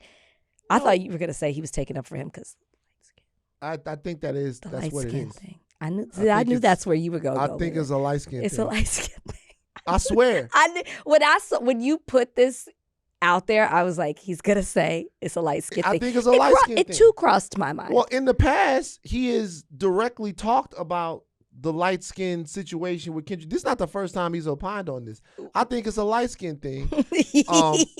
It's like, I think Tyler the Creator on Big Poe says, I hate light skinned niggas on my mama. Like, you know, and sometimes I know it must be tough, you know. But sometimes a lot of light skinned niggas I know was, you know, brothers, they're light skinned brothers. It is what it is. It's a joke. But like, it's like a lot. There are other light skinned brothers that feel like maybe they're not as accepted because they light skinned. Well, it's a reverse. They're not up right now. The light skinned brothers? They're not up right now. They never really were. No, they were. Light skinned brothers were? They were. Light skinned sisters were up. No. Light skinned brothers have never been as up as what we thought they were. But see, you said what they thought they were. You thought they were. No. I'm not saying that they thought they were. I'm saying that if we look at a history, shout out to FD Signifier who talks about this in his brilliant Tyler Perry video. I have to finish it. I'm halfway through. If we look at the history of black male celebrity and desirability, the light-skinned black male has never, ever, ever really been up. Not like talking about. You've had brothers that have come let's do a back and forth. You name brown, I'll name light. Of like dudes that like ladies like? Yes. Let's go. Denzel Washington. Okay. Will Smith. That's kind of like. It counts. Keep going. Fine. Okay. Tay Diggs. Shamar Moore. Morris Chestnut. Genuine. Genuine get the light skin pass? Are we serious? Okay, Wesley Snipes. How light you want like Drake? Not like okay, Genuine. Okay, fine. You got Genuine. Wesley Snipes. You don't think women they're not fucking with Wesley Snipes? I think you like gotta take Wesley Snipes out. Hold on. Oh shit. Wait a second. Wait a minute. Wait a second. When they do a list, Wesley I feel Snipes like not in it? I don't think so. God damn. Maybe I need to call in somebody to ask, but I don't. When you're only at like number 5. I do not think it would have been Wesley. Okay, Damson Idris. Oh gosh, we're going that current. That's current. Okay. Because wait, and I'm not even trying to just like win it. To be fair, the argument was like they have not been in the past. I am saying light skin is not up now. So I would say Damson right now. You're saying in the past. That's fine. Okay, cool. Michael Jordan. Oh. Deep chocolate ass Jordan. The Jordan of chocolate. Jim Jackson. See, okay, so you naming niggas that you like. So Jim Jackson took Toni Braxton away. We talked about this in the. She came with Jason Kidd. She left with Jim Jackson. So come on. So I'm looking at Jim Jackson, right? Jim Jackson is a beautiful man. Jim Jackson is a great looking guy. That's light skin? I guess he light skinned. I guess Jim Jackson is light skinned. Okay. This is you're thinking high yellow. You're thinking light, bright, and damn near white. I'm talking, and I can't. You're right. I can't do those because me and Kalika had this argument because Kalika said that Tyra Banks is light skinned. That's not light skinned to me. I wouldn't have used her as an example. That's the but if you're comparing her to Naomi Campbell, then okay. But I wouldn't have. Like they said that Tyra Banks. Okay, so look. But what I'm saying is, like when you look at this, right, and the guys, I'm winning. You're not really the whole light skinned men used to be up. They were never really up, though. Is the point? And that's why they're feeling a certain way now because they're not. They were never okay. You didn't even name Prince. Prince was one. You can have Prince. Prince was one, but they were never really. We both get Michael. They were never really up, though. We both get Michael. They were never really up. When you think about it, because there's really not even enough of them, right? They were never really up, all right? But I do think, because when you look at like. I didn't even say Jesse Williams. But that's getting more current. If you throw Jesse. Oh, see, I would have put. You're right. You can have Jesse. You can have Jesse. I'll throw Damson in there. You got Jesse. We'll go back and forth and all of the Tupac. Is you know what I'm saying? Like one to compete with. Like Tupac, I'll throw niggas in there. It's niggas to be thrown in the motherfucker. They sure are. Okay, and I'm telling you that when you look at the hotness of the situation, it was never as big of a deal. Now I'll tell you what. This is what I'll tell you. In the neighborhoods, particularly in Louisiana, it felt like that sometimes. Sometimes it felt like that, but it was never as big of a deal as what it seemed like. Right? Okay. Never, ever. Okay, to me. Now. Back to this. So I do think that with Dr. Dyson in this particular situation that there is a little bit of that, because he's also talked about Kendrick, or he's also talked about Drake being excluded from culture because he's light-skinned. And I was like, oh, you probably feel kind of feeling a certain way. The reason why I have to believe this is because he's completely missing a really like easy cultural analysis, which is that every single culture does this. As a matter of fact, I could make the argument that the only culture that's actually expected not to set cultural standards for itself is Black culture. There are cultures everywhere that if you don't eat the right thing, if you don't worship the right way, if you don't, they'll straight up litigate your belonging to your culture. They have these arguments all the time. They might not have them with like great vitriol, but they have these arguments about what's authentically them all the time, because that's the point of culture. Broader than culture, we have conversations about what's authentically Southern, what's authentically West Coast, what's authentically American, what's authentically human. These are things that if you are going to be inside and insulated by cultural protection, they are going to want to know that they are protecting the right people. Do some of these arguments sometimes become corrosive? Sure. Sometimes we'll litigate. Like back in the day when one of my homeboys, his cousin, told me that I talk white. And then this broke into a whole situation where my homeboy told his cousin that he wasn't shit and he was gonna end up selling newspapers on Airline Highway. I was like, not too much, bro. Like, let me understand. Let me explain to him why this is not talking white or whatever. Like, so we've had these conversations to where some of this stuff gets corrosive. Even the light skin, dark skin thing that we just did, some slave shit, right? It is. So, but in this particular case, when Black culture is so ubiquitous and it exists everywhere. It's almost like an American ghost. There is a specter of Black culture that is fundamental to all different parts of America. It's like I watch K-pop Demon Hunters, and I'm like, niggas, right? Like niggas. Yeah, there's a whole history with K-pop. I get it, but like I see that everywhere, right? I hear politicians go spill the tea. I go, oh, Black gay culture, right? I see it everywhere.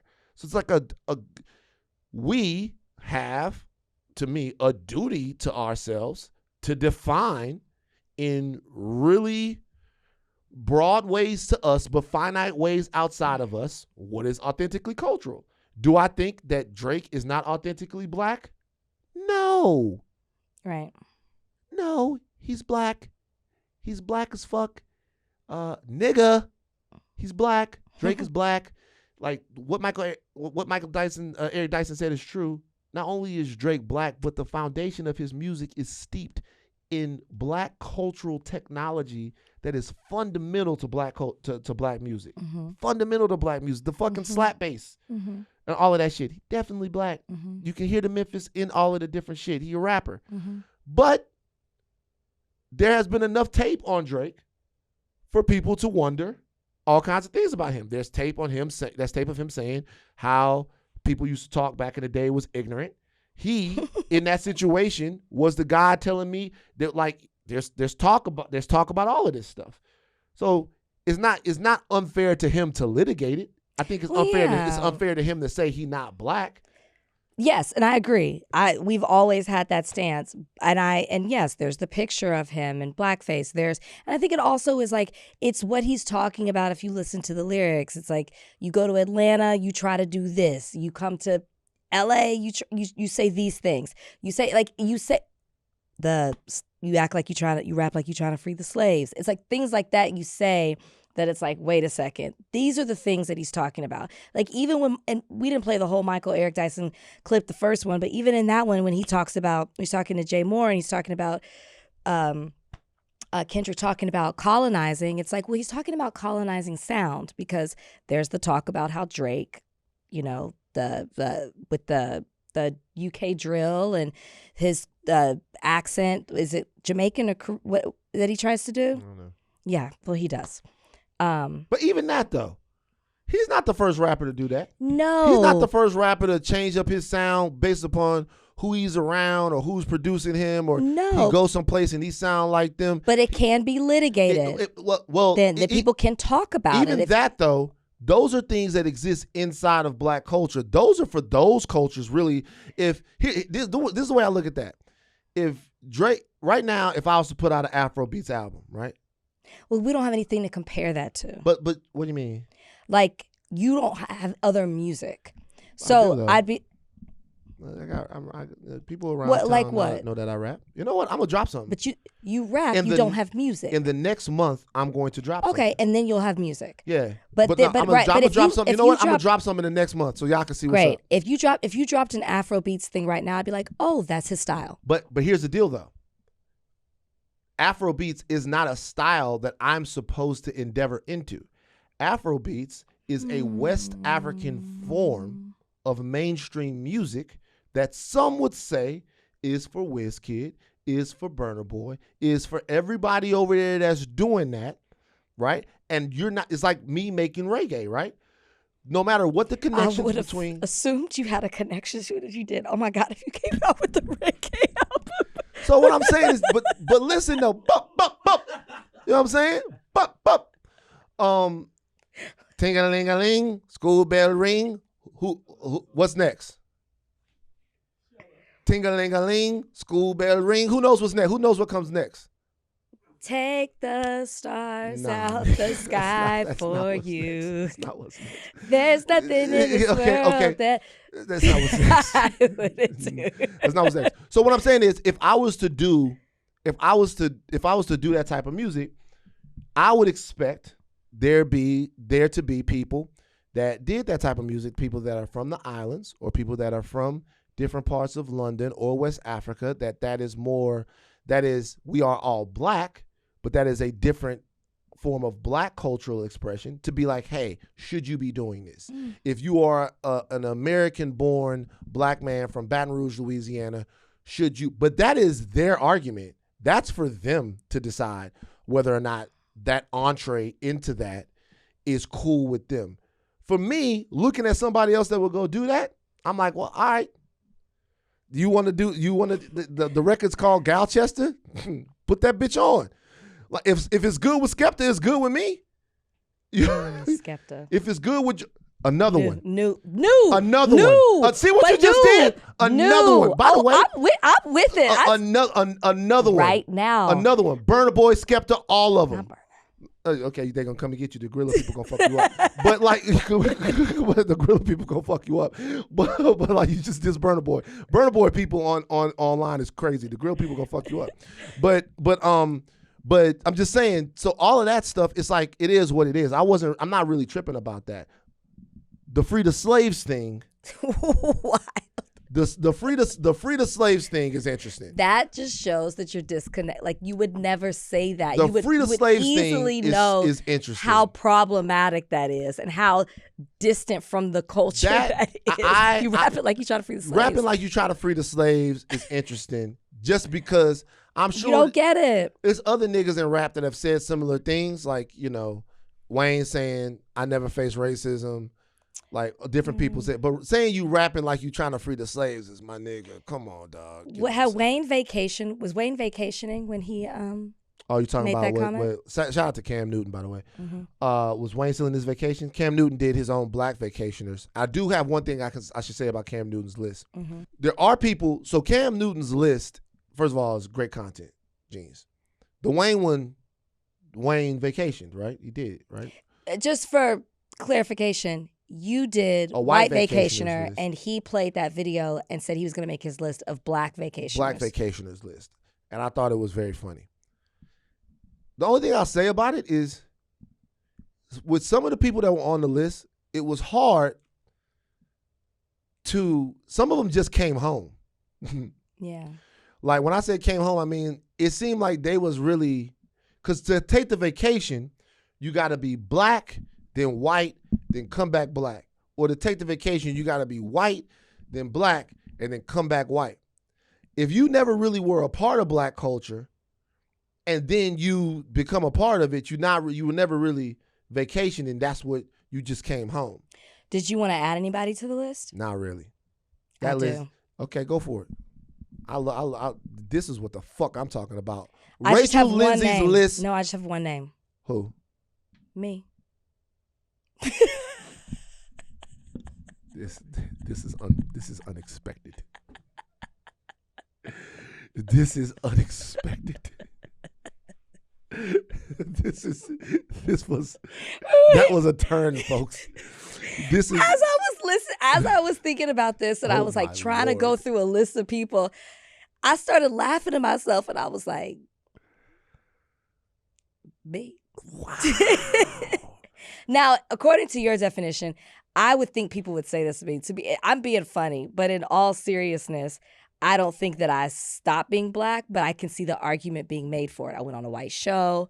I dated most of the people who come on the show aren't black, so I was dating a lot of white people. I ended up choosing somebody who was white, even though he's Latino, was still white. You know what I mean? I married him. So I could see how people could be like, we lost her for a bit. Because what was the first thing I said when I came from being divorced?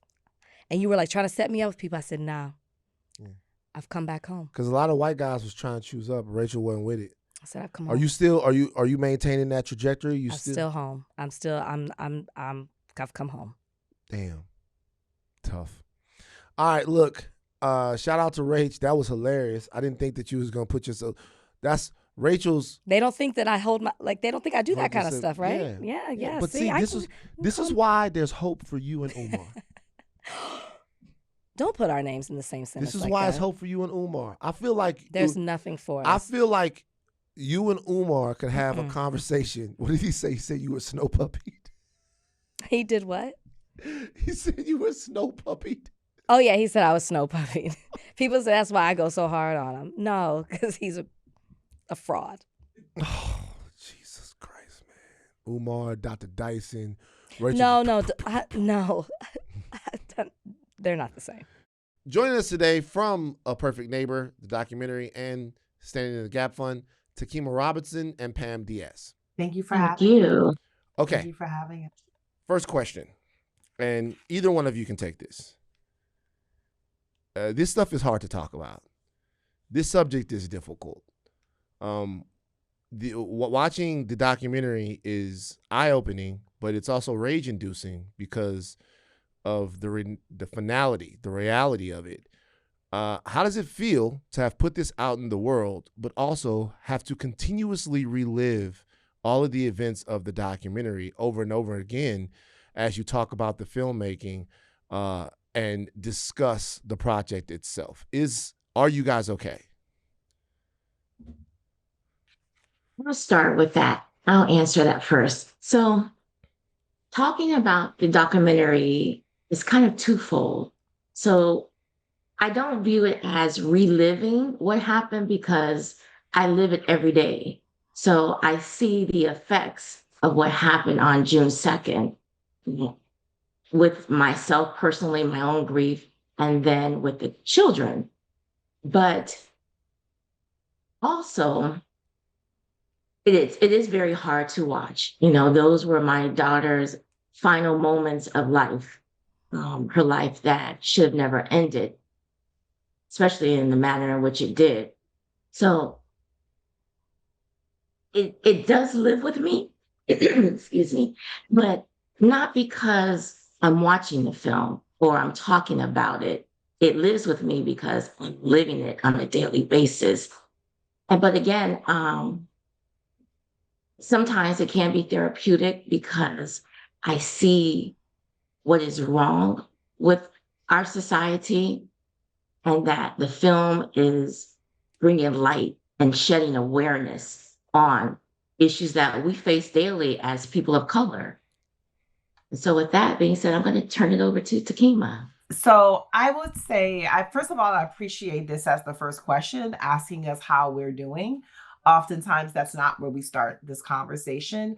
And so even just a moment to pause in that, because I think what's important is for folks to understand that we were directly impacted, and we turned that pain into purpose through this film.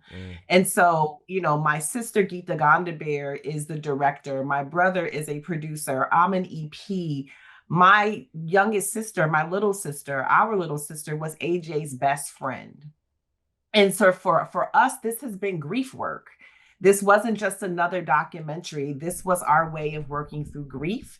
We brought what we had to offer to Pam, and we wanted to support the family in any way that we could. And so knowing through this film, we've been able to support the family with a significant amount of resources that we got from the Netflix deal that heals our hearts.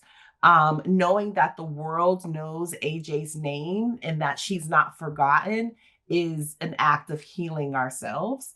And knowing that we've started a national and global conversation about what it means to be a perfect neighbor, and how we live in a country that continues to commit acts of racial violence, either through the state or through neighbors. Those things actually empower us and have been part of our grief journey. So I think we've actually found a lot of healing through this process, even though there are days when Pam is sad, or the kids are sad, or we're feeling sad, that we find it difficult to talk about, but we've also found a lot of purpose out of this pain through this film.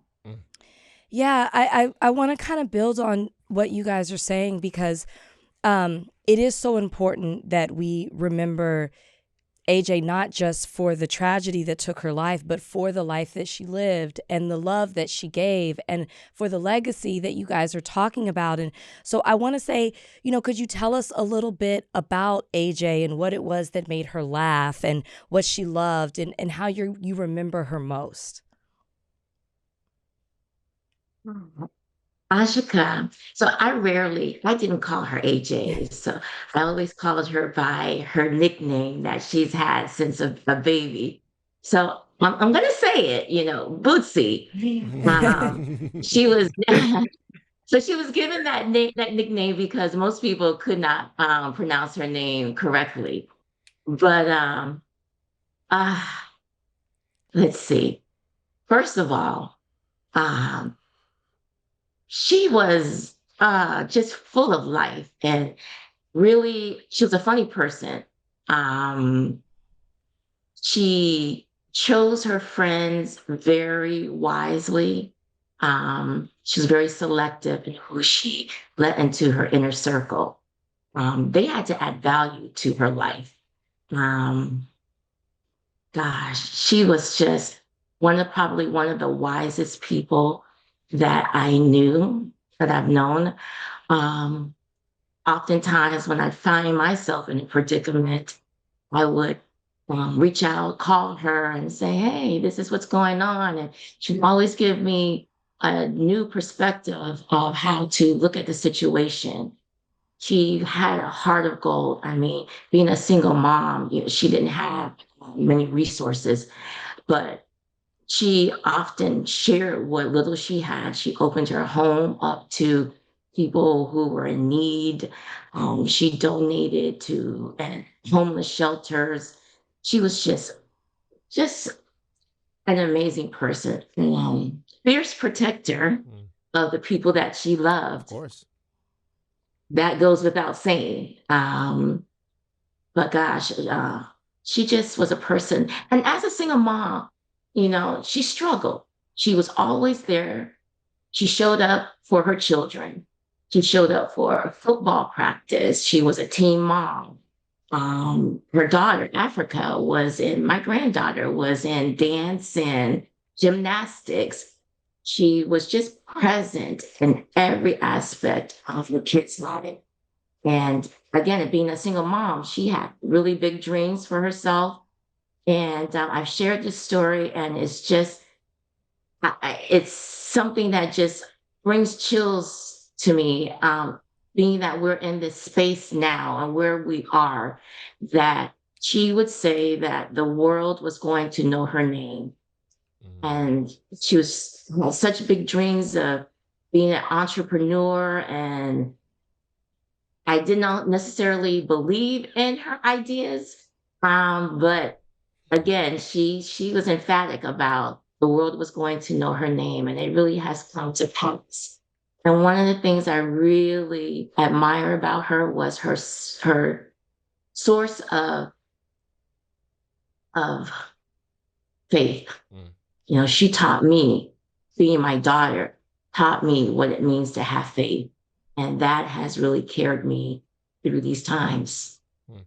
So that is the short gist of who Ashika was. Thank you for sharing that. Bootsy. Bootsy. I watch a lot of documentaries, like a ton of them. And most documentaries have to speak to people. All documentaries have to speak to people. But there are a few that speak for people. And this is one that has to do that. From a filmmaking standpoint, from a storytelling standpoint, how did you guys wrestle with giving the factual occurrence of what happened and also speaking for someone and giving basically their testimony since they're no longer here to give that testimony? Yeah, thank you for that. You know, it's so interesting. We started to document shortly after we got the phone call, and I got on the ground to support the family. So we started documenting the aftermath, documenting our attempts to get the police to arrest Susan, the community organizing around the charges. That was actually our initial body of work, and we were really doing that to advocate within the media.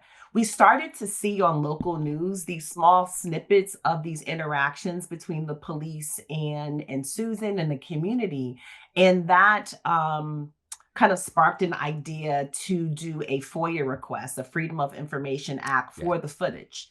Again, we were still trying to gather that footage, really thinking about advocacy, making sure that her story didn't disappear from the news cycle, making sure that we could apply the pressure.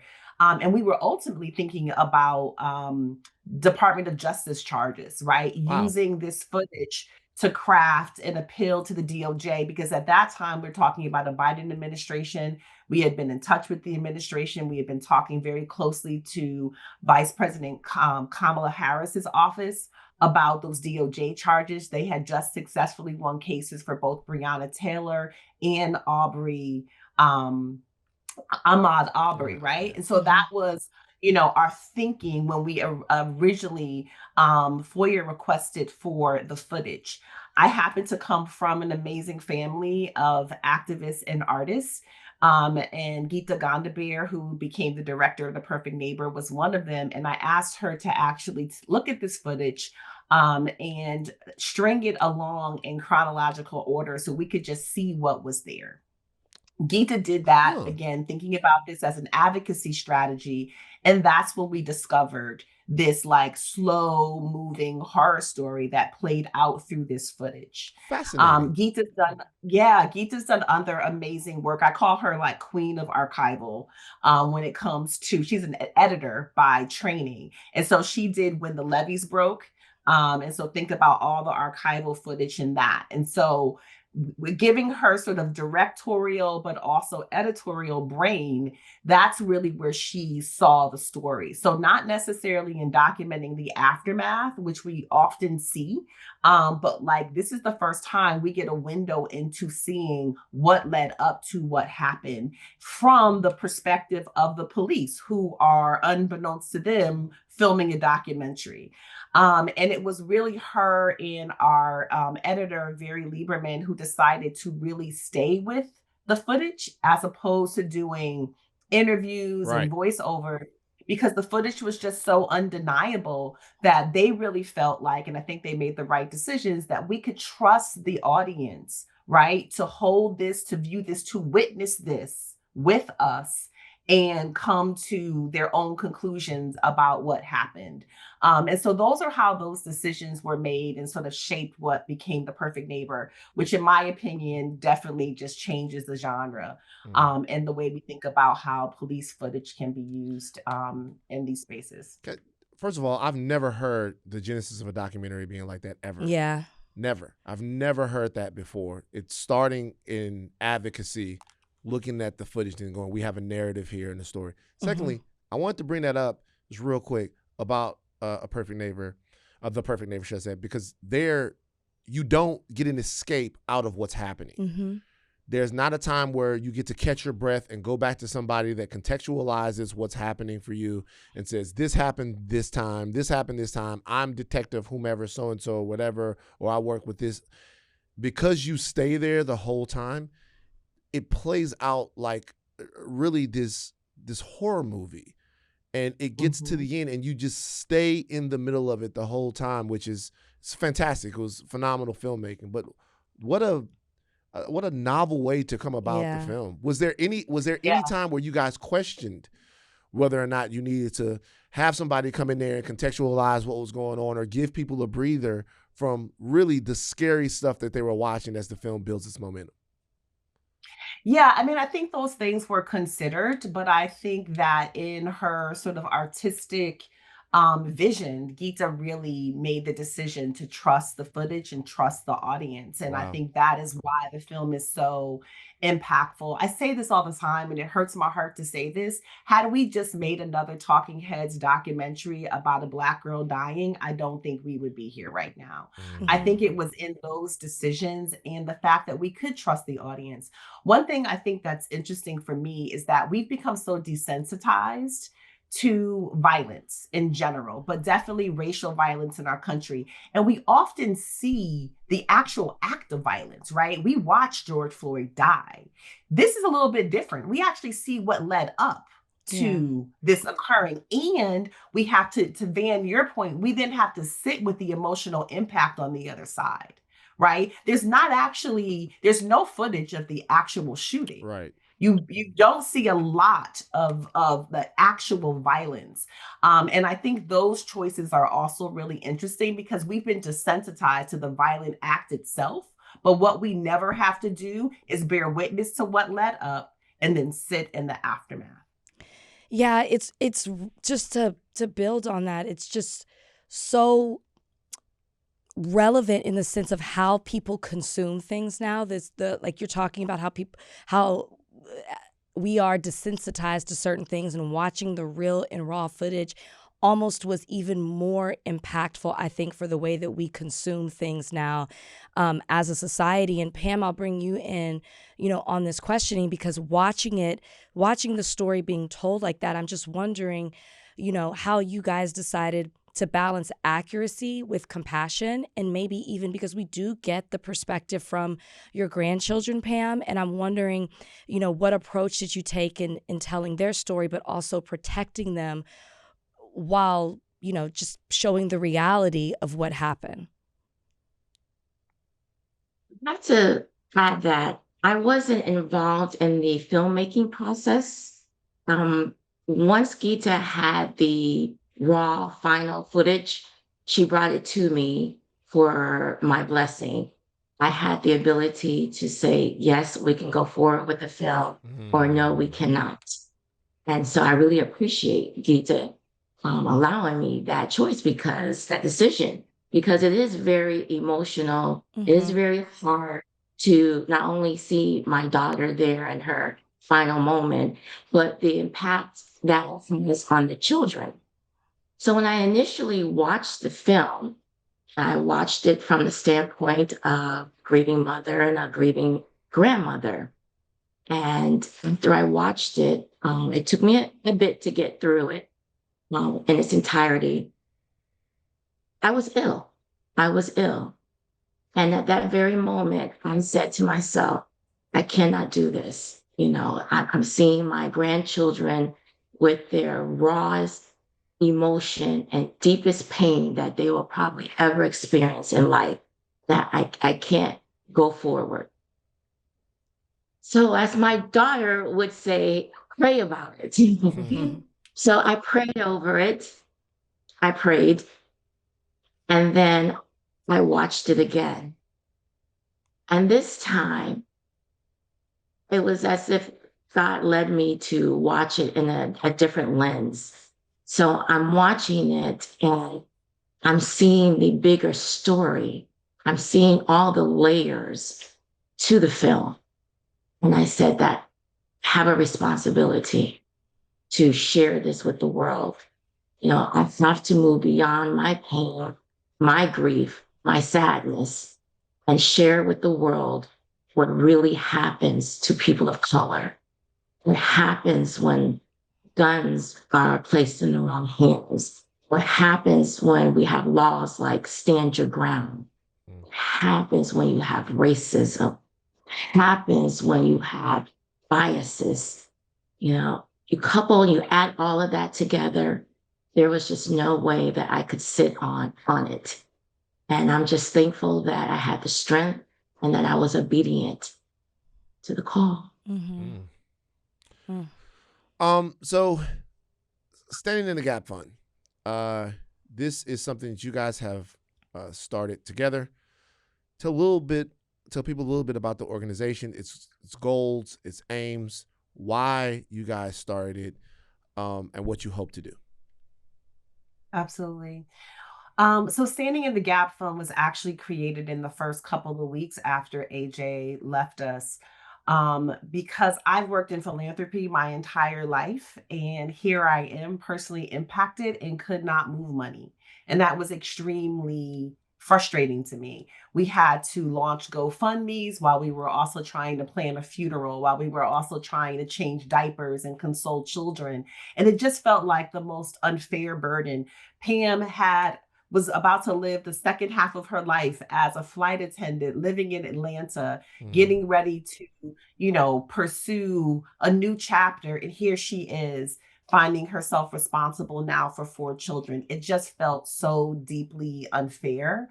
And so we created it as a necessity. It is located at the Greater Washington Community Foundation. It's housed there, but it allowed me to move money from donors and philanthropists to the family quickly. The other thing is there was a need to organize the community, right? We needed to organize around Susan's arrest. We needed to organize around the charges, and organizing takes money, right? And so I was also frustrated that we weren't able to get any resources quickly to community for the organizing they had to do. And that felt deeply unfair. And so it really was first created out of necessity to support us in that moment. And then it felt like a responsibility, right? No other family going through this should have to wonder where the resources are for burial expenses or for being rehoused. We actually were under 24-hour security for almost 2 months because of death threats, right? So why should we have to bear the financial burden of that just to keep this family safe? And so it was born out of our necessity. And as we continue to move forward, it made sense to continue to do this work in AJ's name and to honor her legacy. And now Standing in the Gap also serves as the impact campaign for the documentary itself. I can't get past, Pam, you saying, or just the fact that the strength it must have taken for you to put the personal to the side in order to see the bigger picture, as you said it, and realize the impact that this documentary, that AJ's story could have, but also just educating people on stand your ground laws and creating, I guess, a new precedent, you can say, with what, as you're watching the documentary. And for those who haven't watched it, I don't want to give, say too much about it, but there are statistics of of deaths and the percentages and the increase in deaths because of this law. There are people who are familiar with it in conversation, but you learn more about it as you're watching the documentary. You learn that there was, as Susan's being interrogated, that she was kind of checking off a certain list of things that she had researched, which comes out. So I guess all that to say, as people are watching this documentary, and millions of people have watched it already, and millions will continue to watch it, what conversations, as you were looking at the bigger picture, and this is for both of you, do you hope that this film sparks within communities? What do you hope that people learned when it comes to justice or even accountability? Sorry, that's a lot. Well, my response to that is very simple. The film is very emotional. It can be triggering, it can be traumatic. It can raise emotions such as anger. but we have to move beyond the emotions of it all and look at the bigger picture as I did. This film is a clear depiction of call to action, a need for change in how we live in our communities, how we relate to one another. The shooter, Susan, she didn't even open the door. My daughter was simply was knocking on the door, first and foremost, for her children, to say that her children are loved. And also, she was standing up for every Black and brown child, that just because we are people of color, our lives matter, that you don't get to, call us N-words, and you don't get to be racist towards us.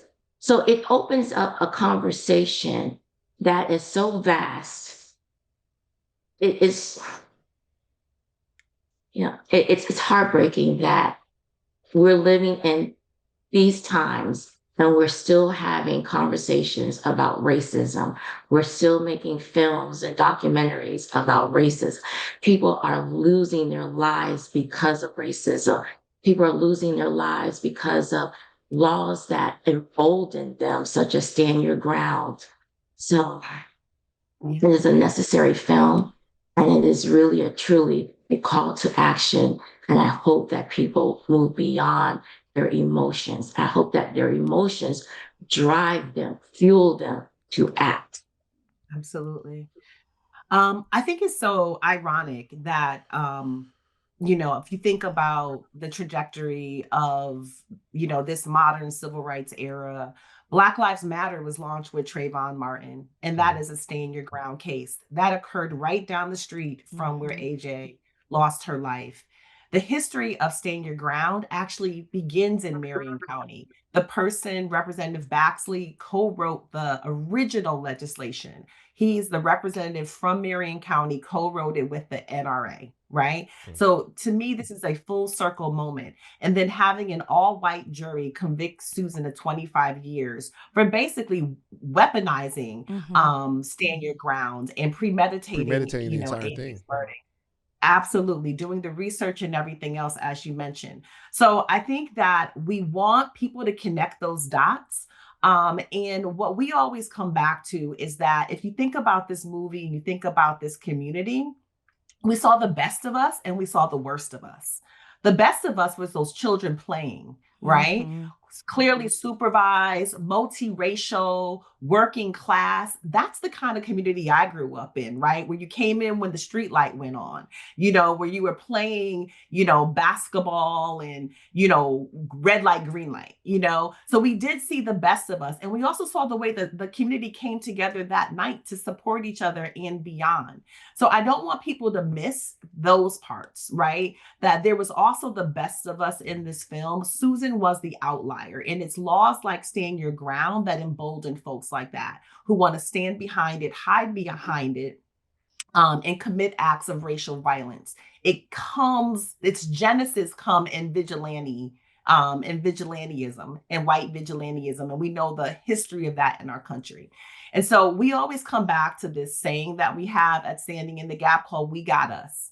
So for me, it's reminding us to be the perfect neighbor, to show up for each other with whatever we have, whether it be a cup of sugar or whatever skills we have to support each other as neighbors. To Pam's point, in this day and age, that's what we need more of. And that's what we hope people take away from the film, in addition to the grief, in addition to the tragedy, in addition to the action that needs to take place to change laws that don't keep us all safe. We also want folks to be reminded about what it means to actually show up for one another and to be neighbors. Takema, Pam, we thank you guys for joining us. We haven't talked that much about the Academy Awards because honestly, it sometimes seems a little, I don't know, trite to discuss them when we're talking about some of the things that the film investigates and interrogates. But the film is an overwhelming favorite to win the Best Documentary Feature Academy Award, which would be an incredible honor. So we are hoping that it does because of the visibility that comes along with winning that award. But more than anything, we're hoping for increasing visibility on what it is that we're going through, the issues that we're talking about, and of course, Pam, the healing of your family. So we're glad you guys were able to join us. And when y'all in town, when y'all in LA, just say what's up. You know. That's right. Like right. Absolutely. The celebratory drinks or whatever, but healing, blessings, light to both of you guys. Thank you for joining us on Higher Learning today. Thank you, guys. All right, we got to go. We give you guys a lot of podcasts. I'm sorry that I couldn't keep my headphones straight or something's wrong with this mic. I want to say thank you to Takema and to Pam to coming on. You guys should go check out The Perfect Neighbor. I do think that it is as close to a shoe-in for the Academy Award as is possible. We will be doing Academy Awards content next week of some time. I don't know. We're probably going to do post-show. Post-show, pre and post. Pre and post-show. Yeah. Post-show next. Have you watched all the movies? No. Okay, so Rachel's still on her goal of watching all the movies.